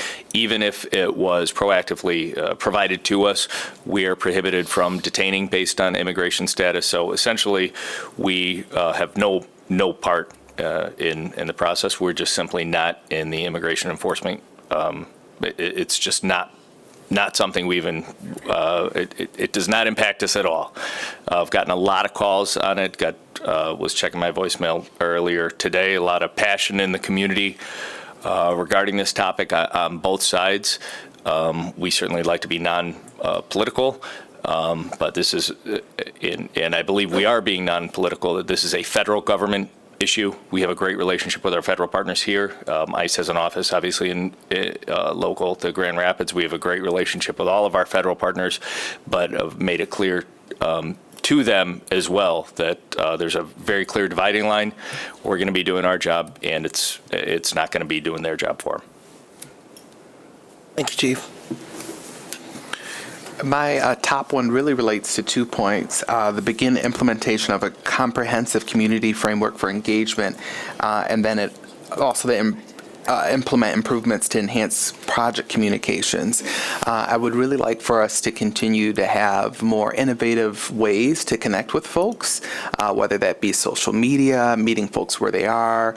I know with Vital Streets, can't think of the gentleman's name, but he did these little community meetings and really met people where they were to get us out of downtown to talk about projects that were going on. So just would like to highlight that, we got to continue to be in 2025 of how we connect with folks, and that often is not in person as we're used to, and folks working 2 and 3 jobs, it might be a challenge to come at 2 p.m. or 7 p.m. So this strategy, it sounds interesting, and I'm looking forward to seeing what comprehensive means. I would like to just tag in there that I happened to be on our first ward meeting with the neighborhood associations yesterday, and this engagement with the community kind of came up quite a lot in multiple areas. So how we're talking to neighbors about development that's happening, about the concerns they may not be quite expressing, but have about maybe what they might be exposed to in the soils or in the demolition of things. We worry about lead, we worry about asbestos, but I don't know how good that's being communicated to residents. I know our engineering teams have a way, by law we do 300 feet, but I would like to see us expand who we're connecting with in the neighborhoods, and to also really work on this model of the development with us. I know we haven't had a lot of developers participate yet in that, but if we can make that become a standard operational excellence that we do, that we just expect that, I think that would be great, because the community expects that. They expect to know what's going on a lot sooner than they're currently finding out. Thank you, Commissioner. I'm going to ask Ms. Behrens just to highlight, at least on the earlier part of the planned communication and engagement with community, particularly when there are projects that often are funded and designed a lot earlier than they're constructed and delivered, and residents, it becomes disruptive to both residential and commercial corridors, and they're like, why did you start doing this at this time of the year? So we have thought about how can we get better at that, and there will be some conversations, but I'm going to let Ms. Behrens kind of outline the work that's being done by the staff and when we can expect more public dialogue around it. Sure. So as the manager indicated, these capital projects are sort of their long-term horizon, right? The commission adopts, I think, a 5-year CIP, and planning for some of those things happens, and then the actual on-the-ground work and signs go up a couple, 3 years later. So the improvements we're making are going to roll along with that, right? So we do have some projects, major projects that are going to start next summer. So some of the improvements you'll see will kind of be at that point. So I will. So we're doing a comprehensive sort of from start to finish for our projects, internally and externally. How are we going to improve communications, help people better understand, keep things above the water line. So if we've designed something 2 years ago, but it doesn't get funded and built until 2 years later, how are we going to keep business associations and CIAs and all those people aware? Remember, this project is coming. Plan. So kit aparts to help people then prepare for that, small businesses being better armed to understand the windows and the impacts and the way they can communicate with their customers. So sort of comprehensive in that way. And we're going to have to roll it out incrementally, because we'll have some projects that are well beyond some of the improvements we're talking about, and we're going to start working on them. So how do we sort of engage the community in a way that is better for them, but acknowledging that some decisions have been made and we're not necessarily revisiting them, even though other projects that are further back in the system will look and feel different for people. So that's kind of a lot of word salad. But to say that we are going to be sharing more information about this, I think it's on the manager's work plan at a future economic development project team meeting, I want to tell you, in February or March. And then we also expect to have this as a highlight, the summer projects for 25 as a highlight at the first Commission Night Out meeting in March, so that folks will, again, have a little bit more time to prepare for those things that are going to close. We're really focusing on those that are going to be lane closures or parking closures for more than a couple hours or a day. Those are where we're going to really focus outreach on the businesses and residents that are going to be impacted by that next summer. Thank you. Thank you for that. I mean, I certainly think that's a huge priority too, especially we're just going to have project after project as we get denser, as we implement our community master plan. So having a really robust communication strategy is really important. Relatedly, engagement is listed a few times. And I think when we talk about engagement, we often say community engagement. And I think the practice is often, and maybe the underlying assumption is community is engaging with us. But I think the posture is commission engagement, is city hall engagement. We're going to them. We are doing whatever we can to be mindful of the user and engaging them, right? And so kind of changing that direction and being really thoughtful in that. I'll also add, I didn't share this earlier when we asked about potential pitfalls, but I do think it relates to this item that we're talking about, particularly with development. And I think one of the potential pitfalls is taking our votes for granted. And so if we expect better communication, not just from the city, but from folks who are coming into neighborhoods and developing, if we expect a better working relationship, that is something that we can ask for, that is something that we can expect, and that is something that we can consider when something comes in front of us for a vote. So I think that's a potential pitfall, but I think that's another strategy that we can think about. You know, did they go to the neighborhood associations? Did they go to the CIAs? What did engagement look like? Did we find out about it a week before it hit the news, or were we engaged earlier in the process too? So that's around kind of communication and development and a potential pitfall. And then I think the one that hasn't been mentioned, everything is obviously so important, is just the celebration of arts, culture, and heritage. I mean, a city without public art and artists is just a boring, uncool city. And I think we could do more to invest in this area. I think we're going in that direction with the economic impact study of arts and culture in our city. And I would like to see us, and we have the council, I'm forgetting the name, you can say it if you remember. Arts Advisory Council. Arts Advisory Council. So we're putting some things in place, but I just want to make sure that we don't lose sight of that as we think about kind of the more infrastructure and development type items. Thank you. Can we just say, like, the art and the culture and everything being celebrated, not just downtown as well, as much as we love bringing people into downtown and having the, like, Festival of the Arts traditions and things, I think that there's a whole lot of opportunity to bring people into the neighborhoods and to celebrate what's happening in the neighborhoods. Like, and again, thinking about how we're doing this from coming from the neighborhood rather than going into a neighborhood, and engaging people so that they're saying, we're doing this thing, we'd love to have our help putting it together, and then inviting people in. And the word I'm going to add to start thinking about, and this is an urban planning word as well as a social word, is conviviality. I think it's what we really mean when we're saying we want vibrant streets and vibrant life here. It's conviviality. It's that place where spontaneous social interaction, contact with other people we don't normally see, and then out of that springs, oh, I'm shopping in a new store or whatever. We have lots of opportunity along South Division, Granville Avenue, places that are, really wanting to bring people here. So I'll close there, Mark. With a very convivial comment. Yeah, I like that word. So lots of good feedback. We're a little bit beyond half. Oh, one more. I'm sorry. Commissioner. Thank you. I wanted to give an example of how, this work plays out, I think, in real time. Certainly, I think the project communications, but I wanted to, last week at our first community development meeting, we talked about the demolition of the old fire station on Division Street.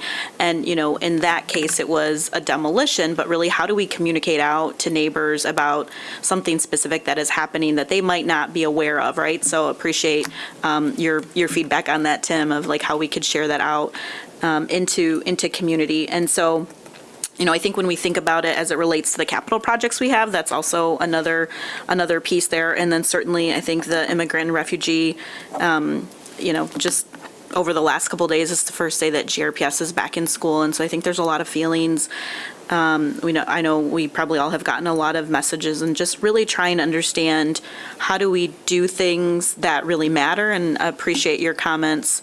Appreciate your comments, Chief, as well as, hearing from the county as well about what are the things that we have been proactive in. We've led in so many of these areas, whether it was body cameras and our policy of coordination. And so I don't want to do things in word only. I want to do things that are really going to help. And unfortunately, I think we're going to be facing some things that are retaliatory at the federal level, and we need to take that into consideration. So thanks.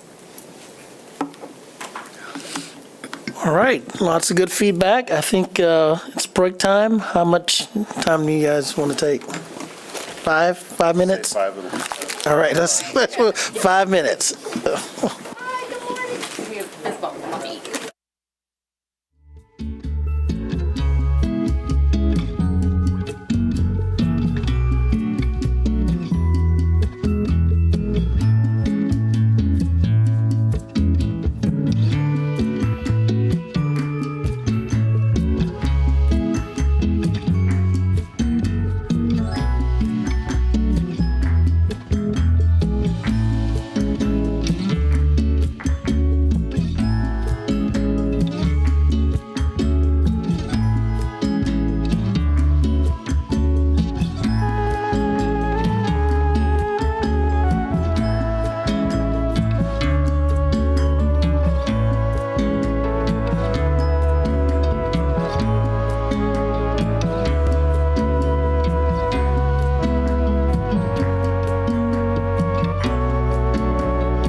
Okay, let's take about another minute and begin to settle, as we are going to lose some of the members of the commission.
Okay, while everyone's returning, we did have some conversation off roundtable about making sure we bring back a briefing on AI, our AI policy, sooner than later. So we'll add that to the work plan for the rest of the year, and I think that'll be good discussion.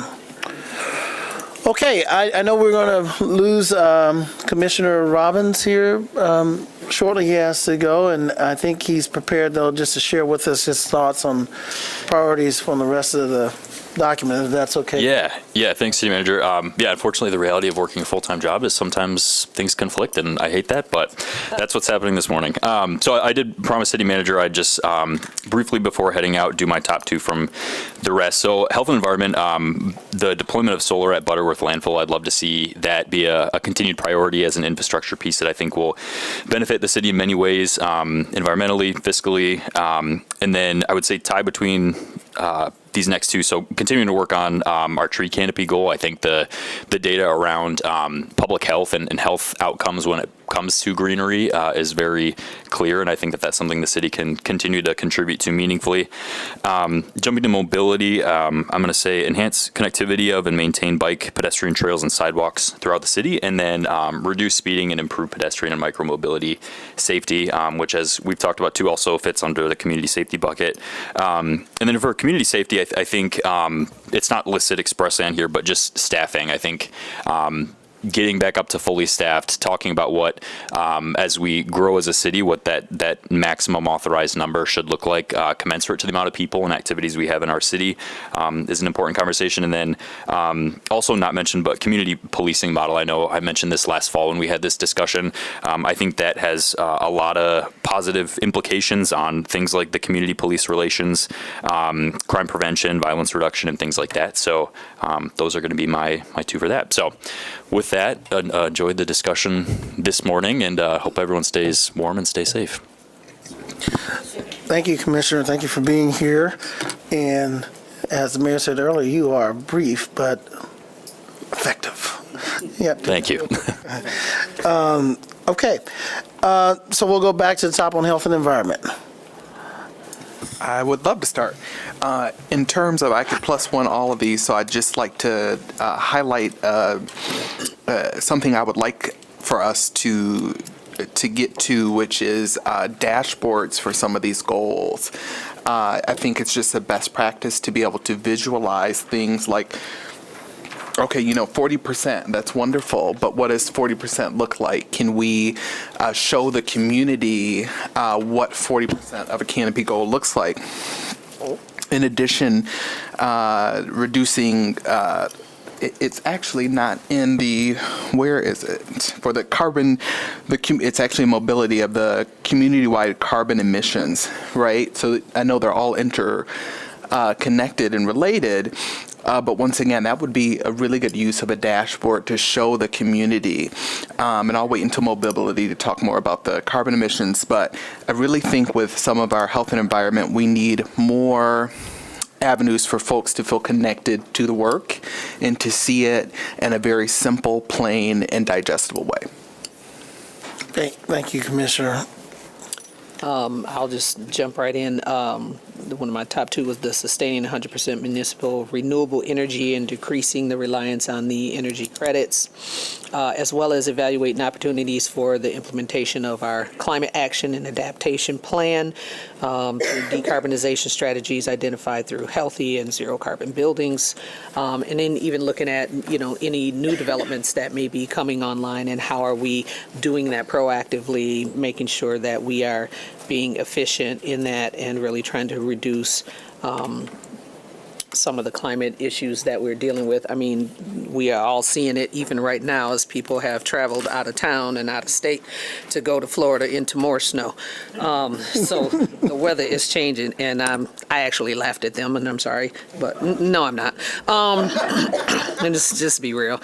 But as we see, our world is changing consistently, and just to be on the forefront of how we can be proactive and ready for whatever changes may happen here locally.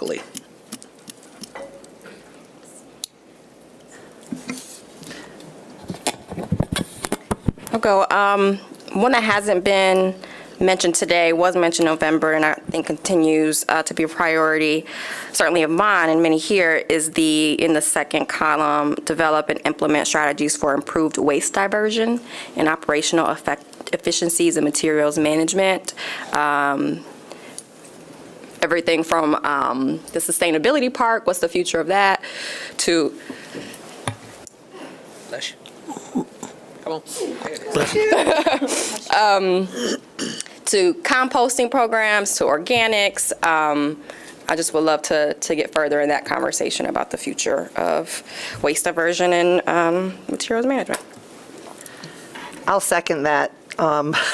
Because I think that there's a lot of opportunity here, and also when we think about governmental excellence, we have alignment a lot of places with the county, and I think that this is an example where we can really do that.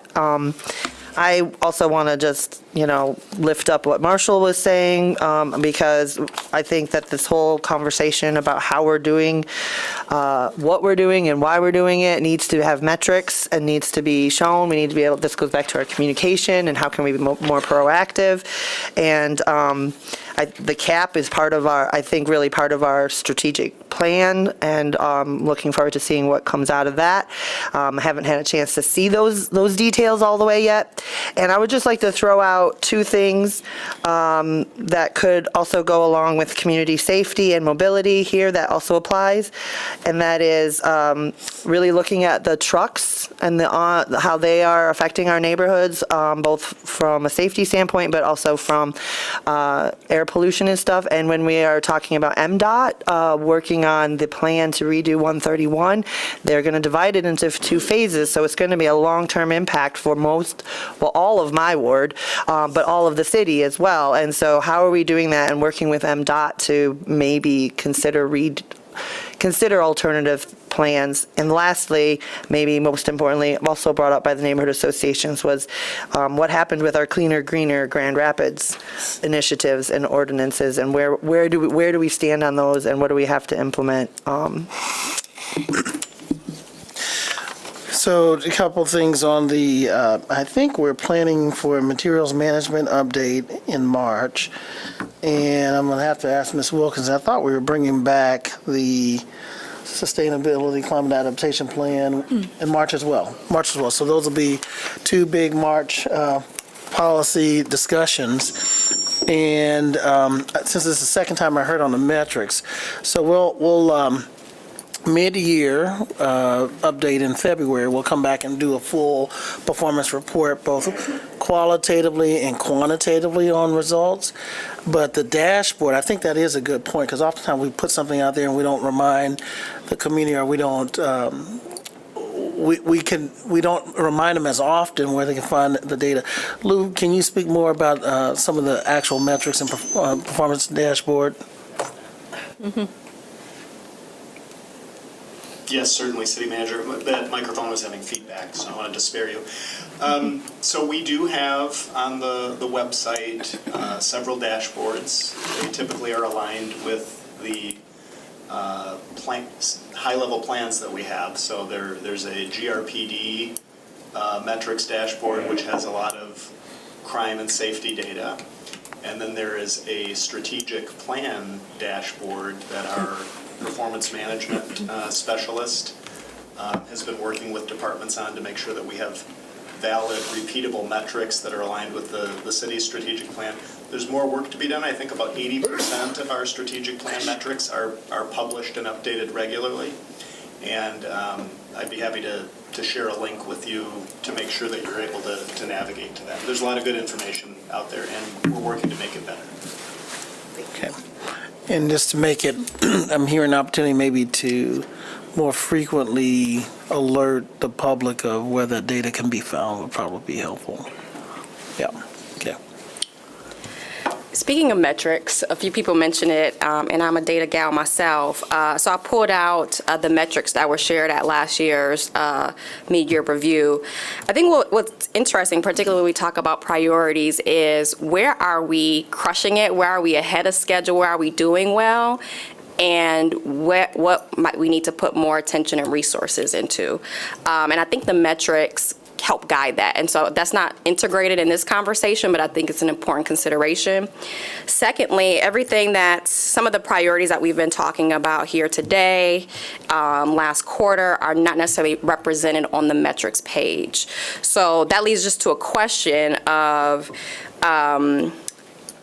are there plans to translate some of these priorities from the focus areas into the metrics that will be in the regular update? Because not all of them are represented. And there's metrics here that are not here, but are in the strategic plan and are really important. So kind of just piecing all of those documents and data together. That's a good point. And just a reminder, this is a document in progress in which we'll build a budget and a strategy to implement, and there should be metrics reflective of many of them. And so I think this will, if we say we're going to work on these, this will guide how we become accountable and report to some of them.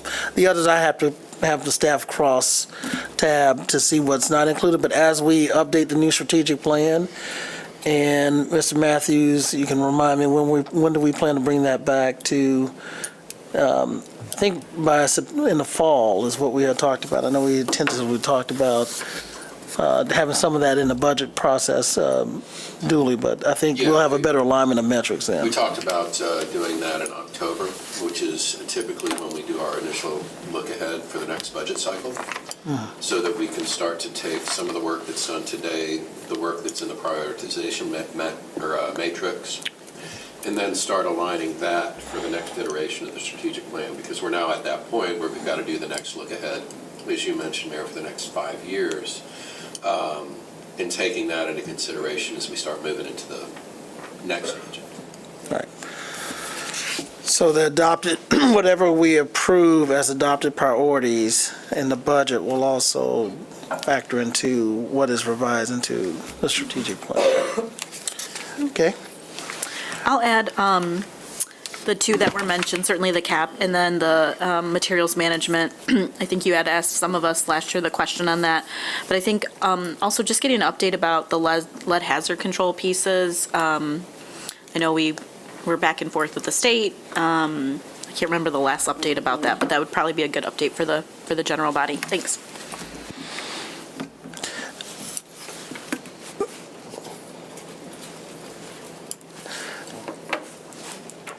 I'm looking to Ms. Farrick about an update on the lead hazard control. Yeah, come to the mic.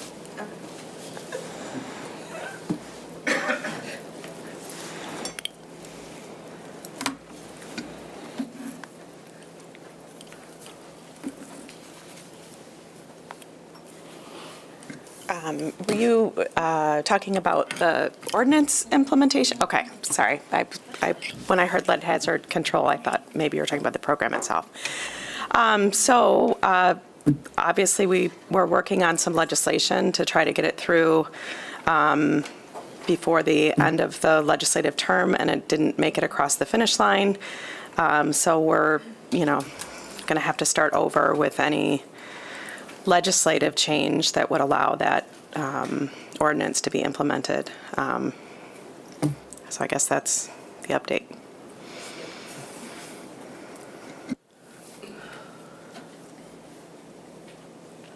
All right, anything else? I just want to reemphasize what Mr. Robbins said, because I think that in general, solar power and anything we can be doing to move to energy efficiency, first energy efficiency, and also looking at how can we support our community in developing that. There's a lot of ways to do that with our developers, with our infill, with our landlords, with residents, and then moving ourselves into a place where we are 100% creating our own energy, possibly. This is a long-term goal, but I think Commissioner Knight said it best. We need to be thinking about what's happening to our planet and to our people, and having climate resiliency and forward thinking is going to be very, very critical to that, and having those plans in place. All right, thank you. All right, let's go to next area, mobility. We heard a little bit of discussion around that earlier, and I think throughout the morning. The only thing I'm going to add here is, again, I can't emphasize enough that I think that we need to explicitly have some crosstalk between this category and economic development, because all kinds of studies show that slowing streets down is really good for safety, which is, I think, frankly, my paramount concern, but it's also really good for businesses. So if you want a thriving neighborhood business, turns out you can't have cars going 45 miles an hour. I mean, I was just down in South Division with a couple of you, and at neighborhoods there, and the number one thing small businesses down there want is to not have Division Street function as a highway, because it makes it if you're going to park on one side of Division, you're going to shop on one side, you're not going to the other side on foot, and you're probably not get bank in your car to go to the business across the street. So, a lot of these interplays and slowing streets down and making things cycling and pedestrian friendly, all of that plays into economic development directly, not just indirectly, as in, oh, we're a cool city and therefore more employers will move here. But that really crosstalks to economic development. Mayor, what's interesting is we have, we probably should brief the commission on this update, an equitable economic development and mobility strategy. We put the two together. And there's been recent discussion around whether we should decompartmentalize it and have an economic development strategy, mobility strategy. And we've not, of course, have not done that. But I do agree with you that mobility intersects with that and several other areas, as I said earlier, under safety as well as health and environment. I just want to add here that actually was going to touch on integration, because recently I have attended a few meetings about the study that's happening right now about fair housing and what that fair housing and equitable housing plan might look like in the future. And one of the things that I'm aware of is are we able to really get our workforce from point A to point B?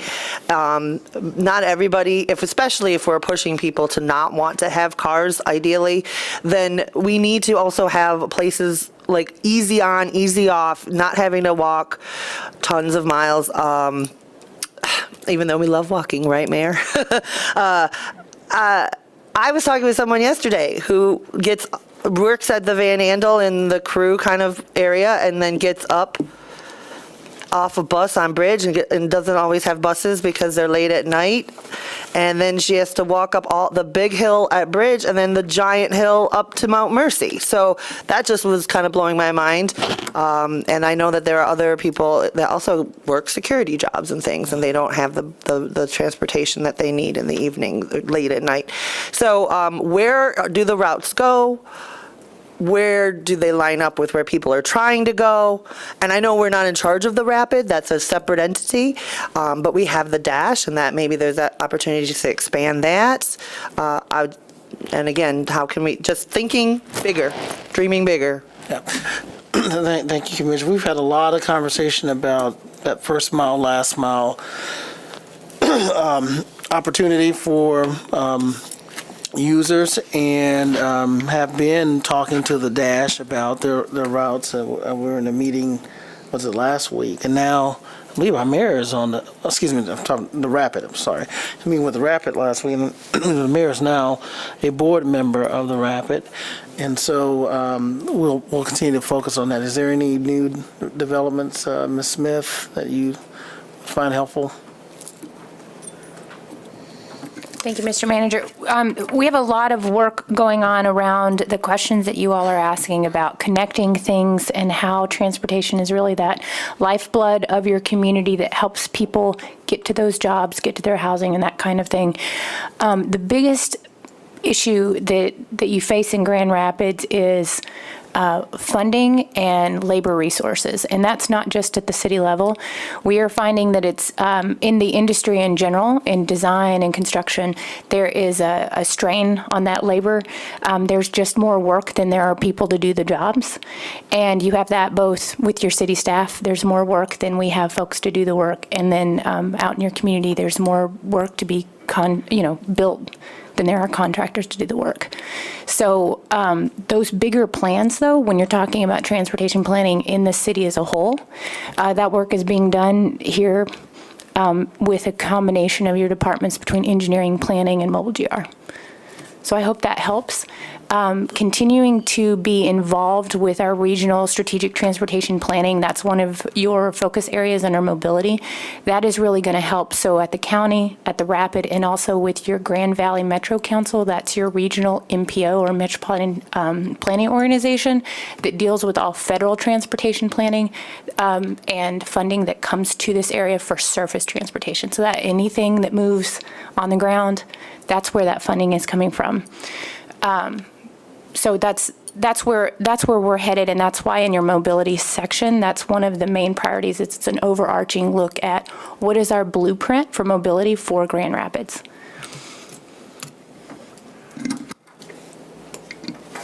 And not to get too deep into it, but specifically with the Rapids on routes, how frequently do they evaluate or reevaluate the route based on user communities? So we work with the Rapid is the agency that runs all of those routes, right? And we contract with them to run the Dash. What we do with the Dash is we have ownership over the Dash route, and we work with them, and we have someone on staff here at the city that pays attention to the Dash and what that route looks like.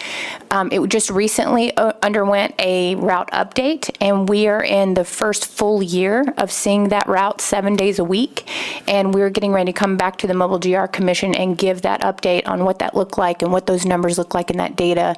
I believe we're scheduled in February or in our March meeting to talk about that. So that will be coming up pretty soon, but it has been the first full year that we've had 7 day a week service on the new route. So we want to make sure we're looking at that and seeing at that compared to previous years. Also think about how 2025, 2024, those first years that were really, I wouldn't say recovered from pandemic numbers in transit, but you're starting to see things come back up, and we're starting to feel like, we being transportation professionals, are starting to feel like the way folks are moving in transit today and in 2025 is really going to give us more information about where we're at now in the new now, if that makes sense. As far as how we organize and collaborate with the Rapid, your mayor sits on that board, and the Rapid has a master plan for their routes and their system and how that reaches out to all of the member communities within the Rapids service area. And that's something that the mayor will have a chance to dive into and look at. And we collaborate with them. Your staff collaborates with the Rapid on the master plan update.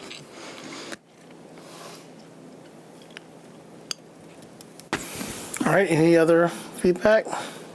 On mobility, I'd like to go back to that community-wide carbon emissions. So once again, easily digestible information dashboard regarding where we're standing with that, because the majority of the work for these carbon emissions for the community goal is within the community. It's not outside of us. We have this little baby fraction of what we can do for this community-wide goal. So where are we showing folks, here's how you can be a part of this work. Here's how you can do everyday things that will contribute to this goal. And once again, sort of to talk about what Commissioner Perdue said of like, here's where we're smashing it and we're doing our part and we're doing our best. And here's an easy way to see that would be really helpful.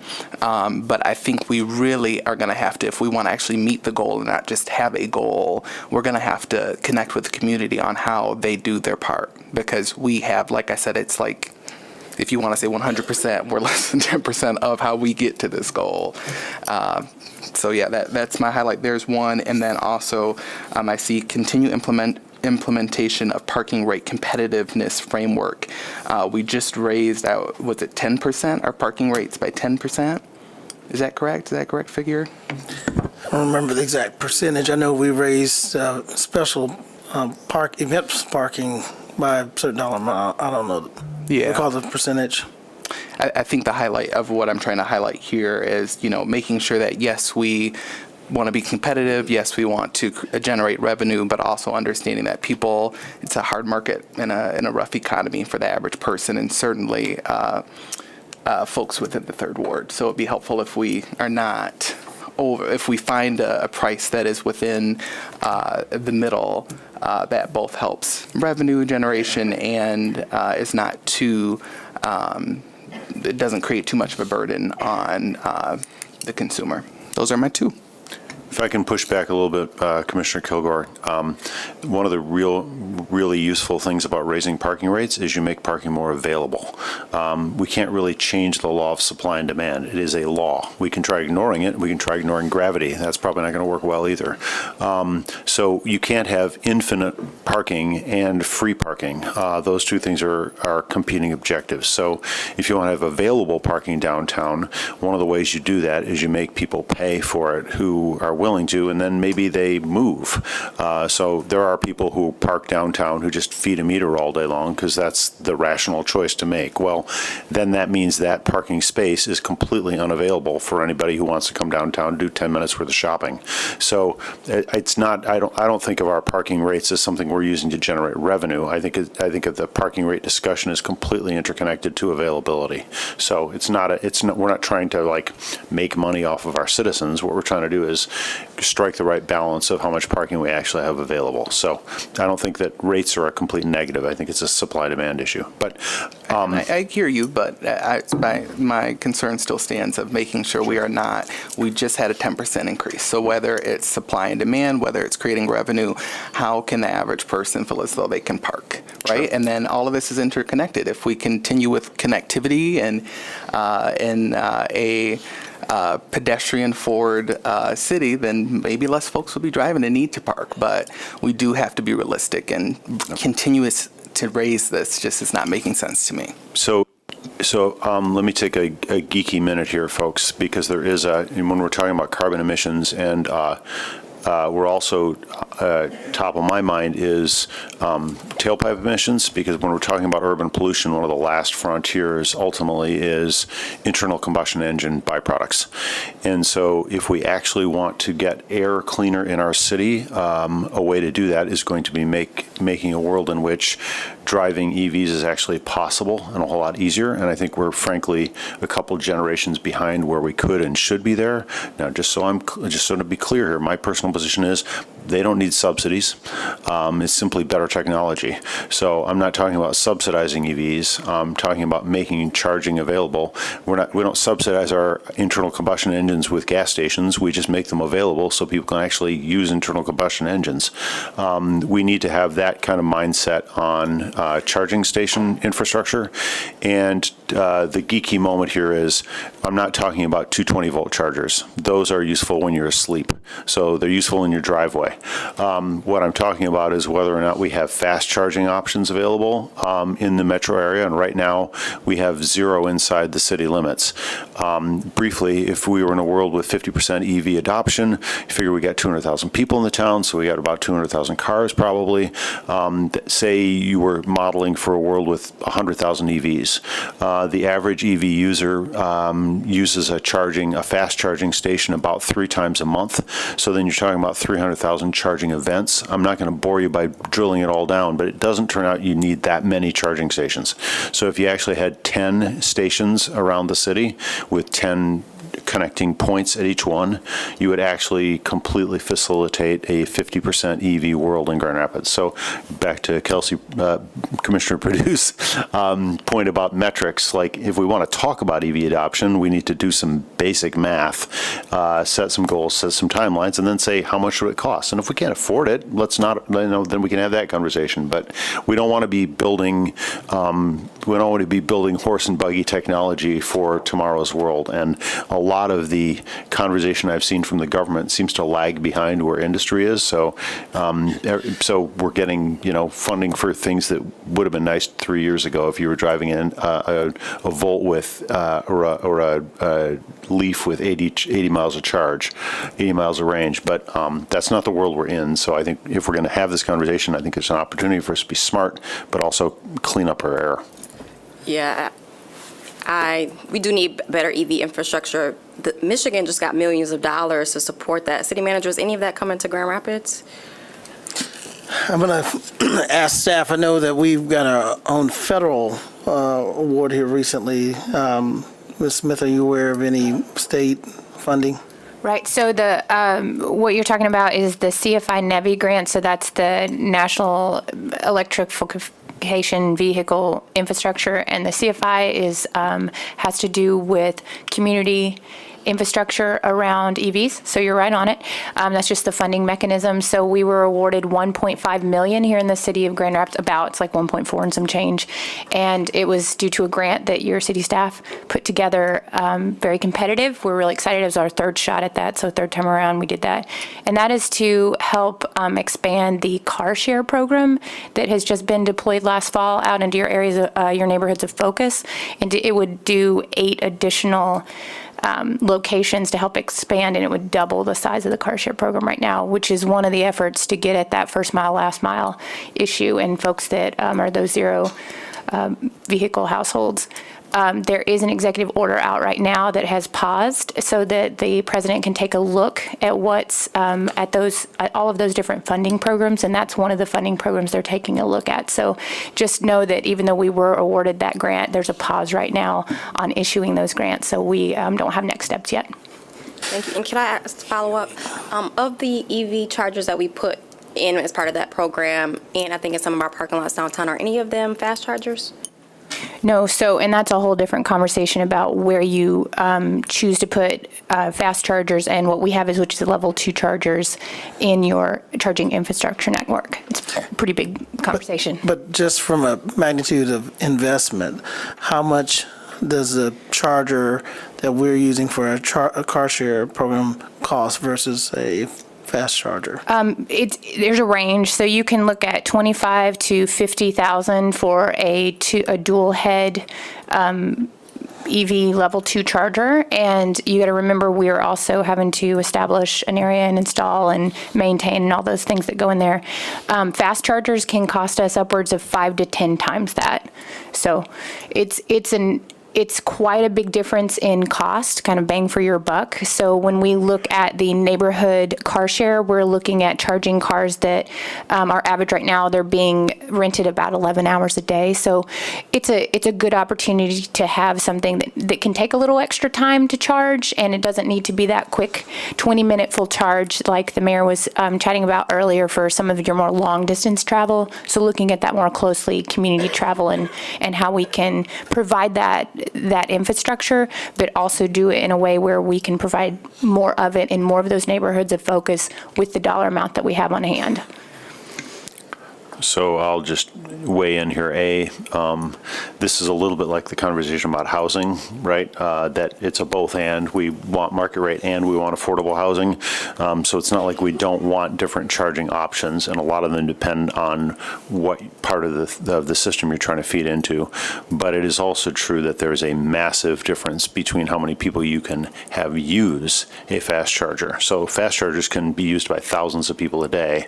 220-volt chargers just can't unless they're not really doing you much use. But the other part of this, of course, is if we got people who can't put chargers in their driveway. So if they live in an apartment building and they just don't have charging infrastructure at their home, fast chargers are things you can actually use to buy an EV and use it and never have to charge at home. So the East Coast, there's a reason why on the East Coast charging stations are really, really full. It's because a lot of those areas, people are just using that as their way to gas up their EV, and they don't have the 220-volt option, and they'll never get it because they're living in an apartment building.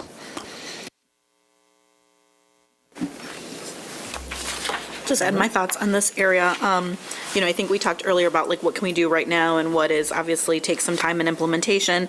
Right before the holiday, I stayed, just stopped on Division right in front of Rodriguez Supermarket because a woman and her 2 kids were trying to cross Division Avenue. So I think you all had talked about kind of traveling on that. Even though it's not my ward, I'd be very interested in that. It was appalling how many people just whizzed past, and I was worried about getting hit from behind, but I think that is absolutely an area that we could continue to highlight in a short term.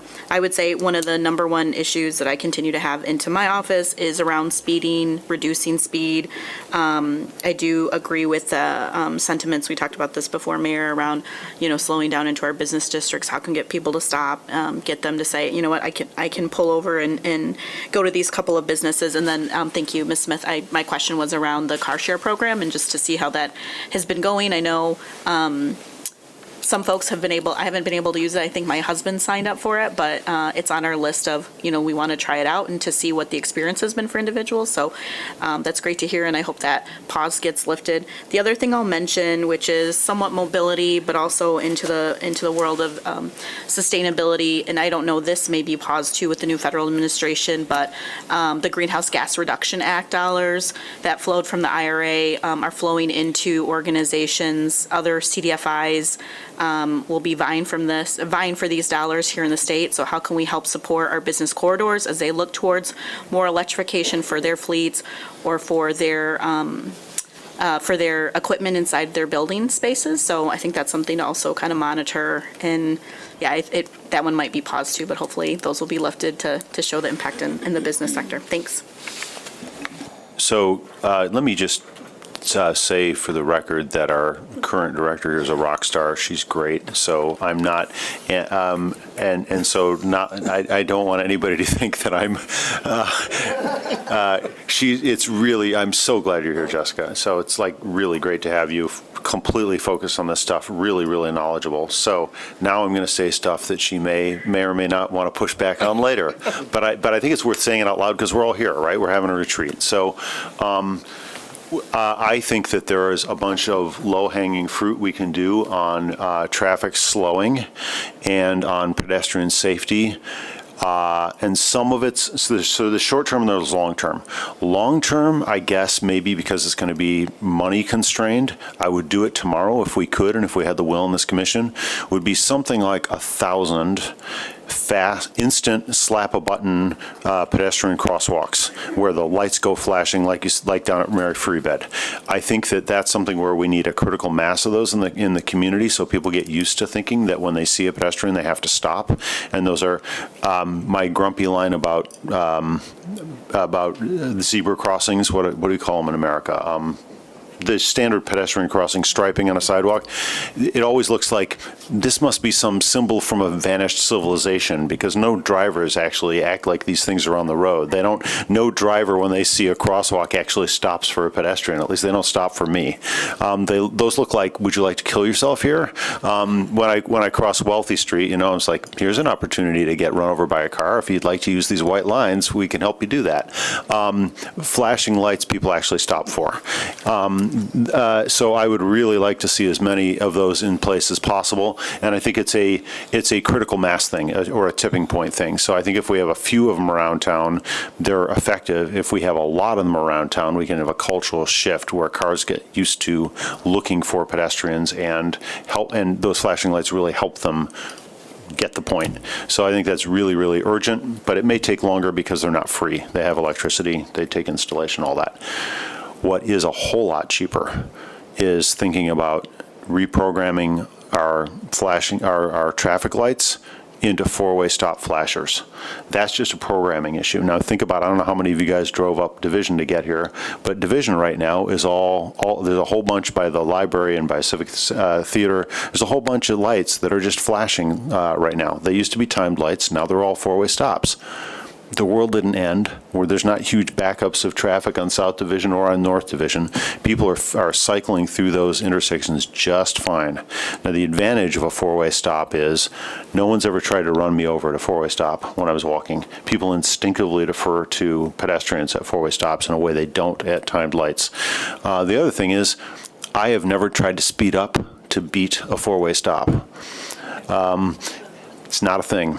So people speed up when they see a green light, and it's been green for a while, and you're trying to make your city commission meeting, and like the light's been green for a while, and all of a sudden, maybe you're that person that's not going the speed limit, hypothetically, right? But I think we've all had that internal pressure. So that's something we could do for very, very low cost, is re-examining our traffic lights.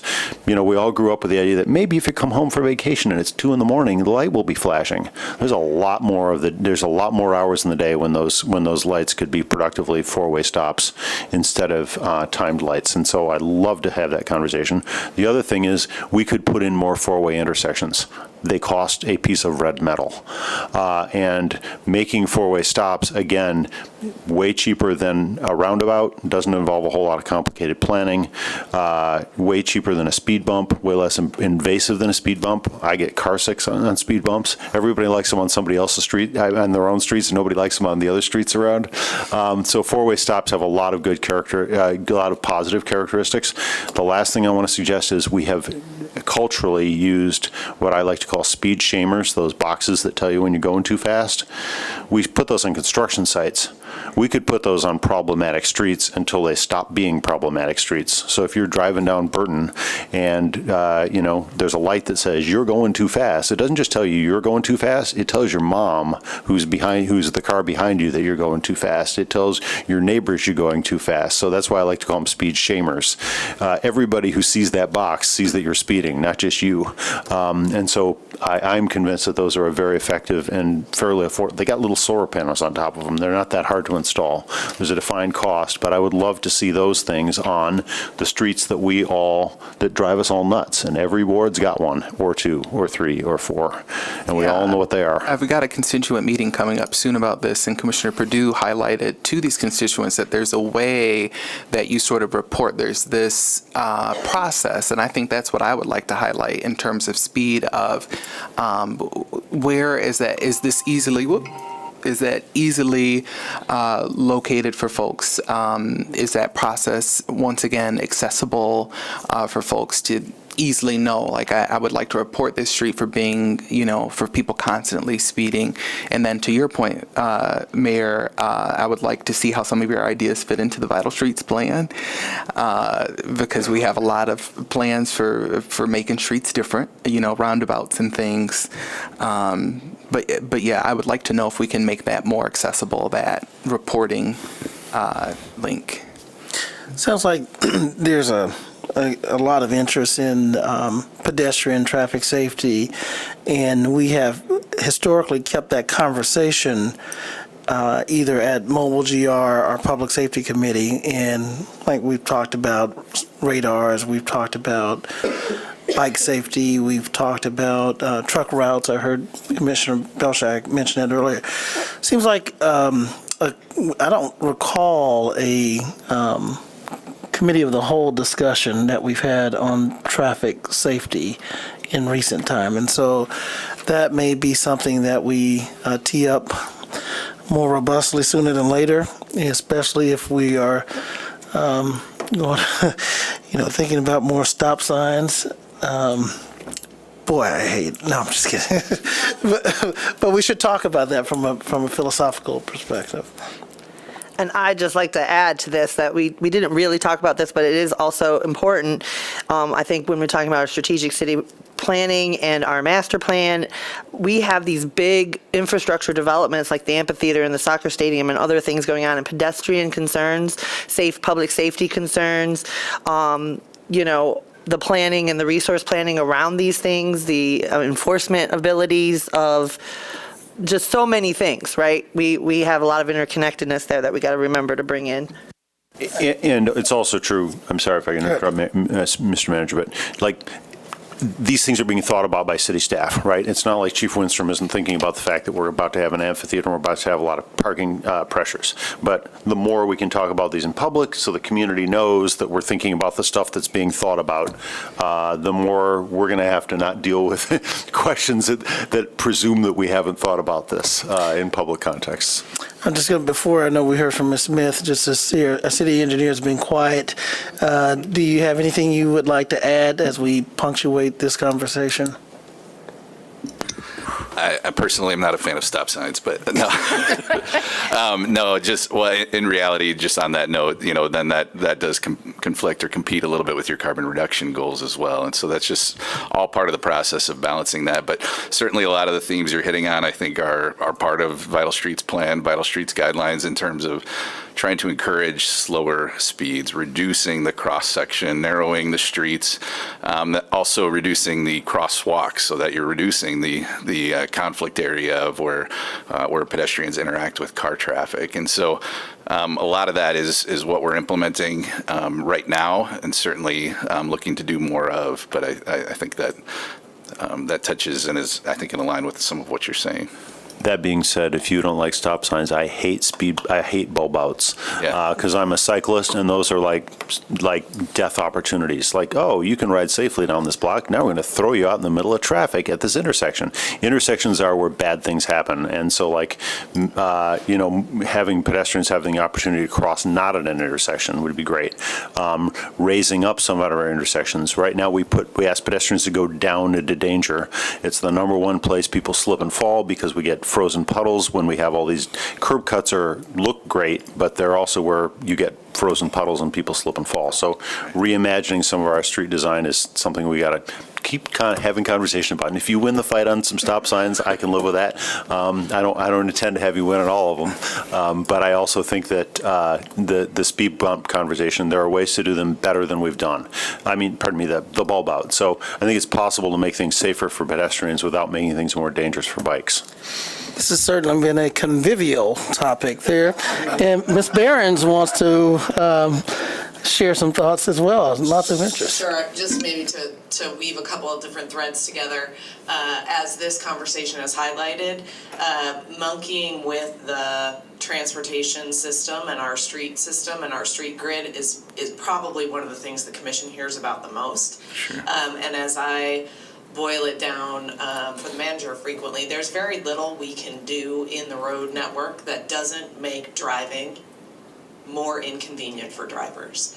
And by far the majority of comments that we hear at the commission meetings is that dichotomy between I don't feel safe as a pedestrian and who the heck put that traffic circle in there because now I have to slow down.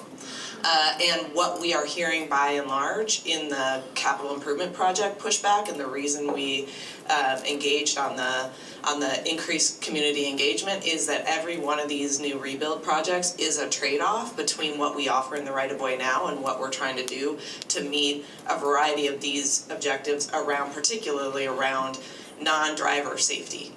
So we're removing parking, we're changing the type of parking, we're narrowing the roadway, and those are universally the things that we then hear that we have gotten wrong on a particular project. So just want to point out that we're trying to increase community engagement around some of these things, but each design involves trade-offs, and you will, for sure, even with our best enhanced or improved engagement and communication, gonna hear from people that we've made it less convenient to drive, and that is in fact true with most of our projects at the speed that Michiganders like to drive, which I will point out as a Washingtonian is fast. Okay, any other comments before we move on to safety? Nope, okay. Being respectful of time, we are a little bit behind. So if we can do, and I don't want to rush this because this is a very important topic, and we can always come back to having more robust conversation about safety. So I don't want the community to think this is not important, but if we can highlight your top two. Commissioner Knight, it seems like you're ready to go. In Mobile, 4 minutes, 11 o'clock. Okay. Where are we? Because safe community? Okay. I just want to highlight the enhancing the crime prevention, violence reduction actions, domestic violence prevention, especially stuff that we're doing with 61st District Court, how we can better support them and make sure that those programs don't go away, but that they are continued and they're robust. And then continuing to support, of course, cure violence and the emergency management and resilience planning and implementation.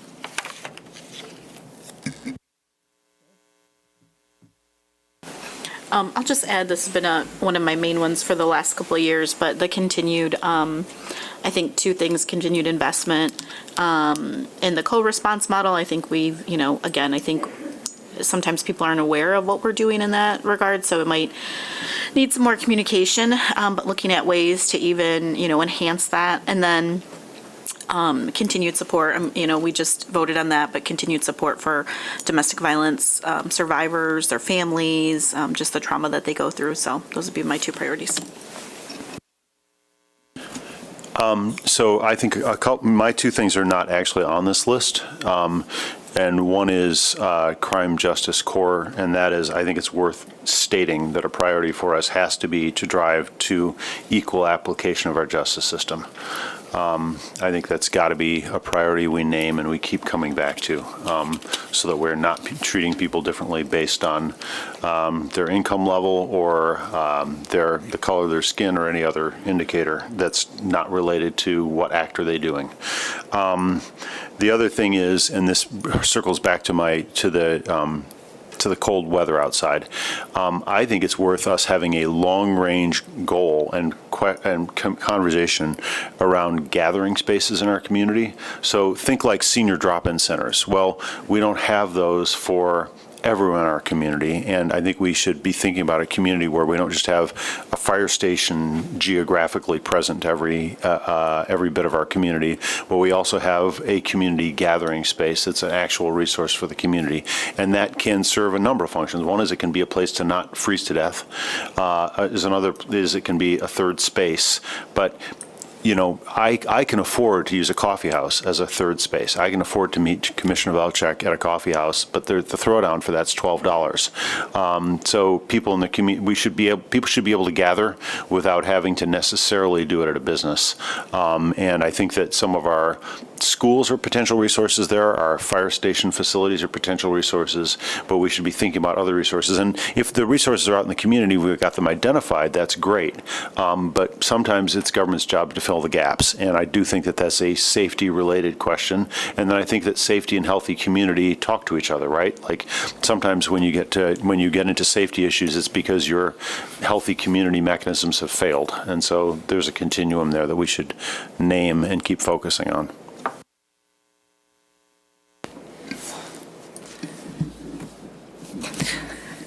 Okay. Yes.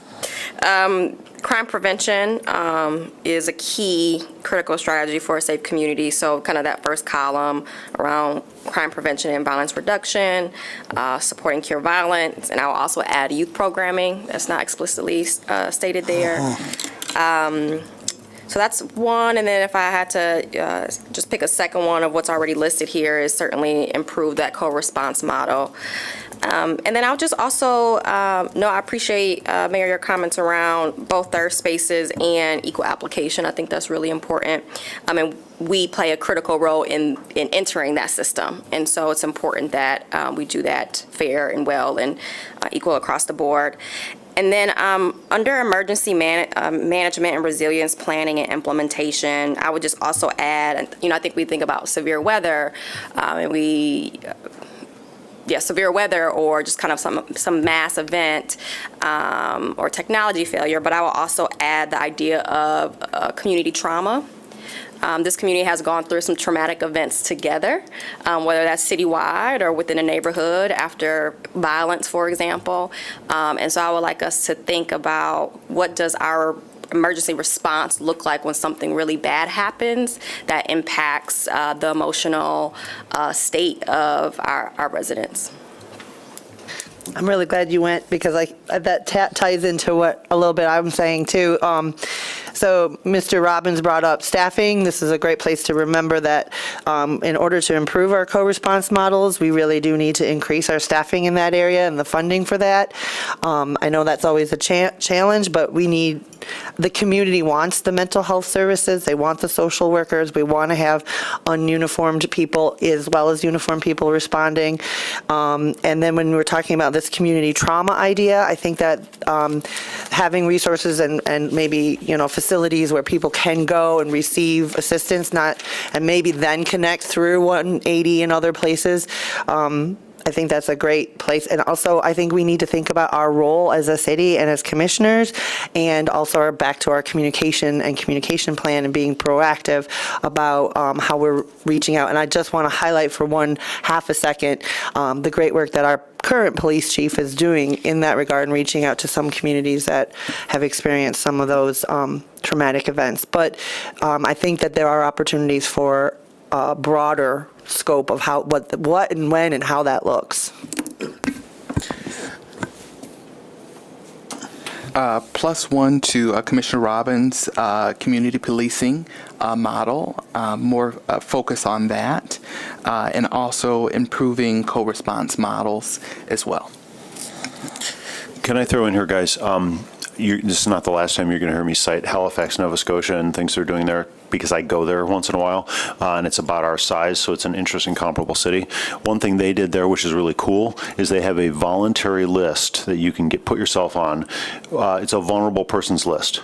So if there's a snow event and you're like a semi-shut-in, or you can't shovel your sidewalk or whatever, and the community can access that list, and so if you basically can put yourself on a list that says, can you check on me if there's an event? And I think it's a great model. It's totally voluntary, right? You don't have to put yourself on it. But if you do, someone can check up and you'd be like, hey, do you need groceries? Like, are you able to get out of your house? And if you're not, what do you need? What do you need right now? And I think that's a brilliant idea that wouldn't be that hard to implement here. Lots of good feedback. I'm going to ask our emergency management coordinator to work with our both community engagement office and our Office of Equity and Inclusion around that idea of recovery, not in the traditional sense of these natural disaster events, but more this community-informed trauma approach, and see what practices exist as a start. The other thing I wanted to make you aware of is regarding the co-response. On our hot team, we really saw the need years ago, and we're going to brief on this. I can't recall I think within a month or two. It was initially public safety, primarily staff, police and fire. We reallocated resources, police back to patrol, and we're thinking about doing the same with fire and putting more non-uniform people on the hot team, more civilian staff. So we'll be talking about that, and but that will come as an investment cost to reassign the fire department back to operations and put more resources on the outreach team. Okay. Anything else? Well, I appreciate the feedback, Mayor, Commissioners. This has been very helpful to staff. I hope staff appreciates the opportunity to hear firsthand from you. And I'm going to turn it back over to you, Mayor, and our clerk. Is this our hearing? Is this our public comment time? Right on. So if there's anybody here who's not staff and wants to make public comment, in interest of time, if you could keep yourself to the 3 minutes, and I hope it's about stuff we talked about, but you're certainly free to talk about whatever you want. How you doing, everybody? I'm D. Jones, passionate entrepreneur and visionary. It's going to be a couple things that you guys actually spoke about, but first off, I wanted to speak about, hear people talk about their loved ones and family. And a couple years ago, I had some cousins. They were here and stuff like that. And I drove 16 hours to Texas in the U-Haul to bring all of their stuff there because they wanted to live out there. And my cousin, she has granddaughters and 2 boys. And the only time I stopped that time is when I actually had to get gas. And my cousin, she just passed away. She just died. She had a seizure. They brought her back to life, and then she had a heart attack.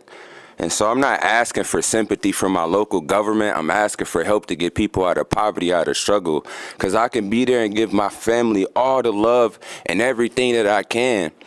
But I know they're going to need that financial support. She has, my cousin had a daughter and she got 3 grandkids. And I just think about that daughter and just the hurt, but also just the burden of having to take care of 2 younger boys. And you got a young son that goes to a historical black college, Texas Southern University. And he just passed his first semester with A's and B's. And now I'm his, I'm the person he looks up to. I'm the person that got him to esports when he collapsed on the basketball court and his heart stopped, and then the paramedics brought him back to life.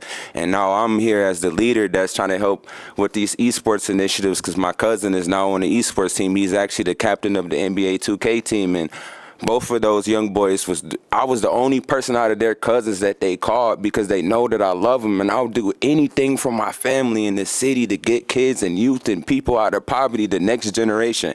I'm looking at all of these things that Donald Trump is doing, and I have young African American and Hispanic nieces and nephews, and those things affect me, like him pulling out the World Health Organization when there's billions of people that need health care. We don't even really have a good health care system here in the United States. It's a lot of social issues like violence prevention and all of those things. I'm one of you guys' partner, but I'm also somebody that loves this community. And I believe if I was in government, I'd be a damn good elected official if I ever ran for office.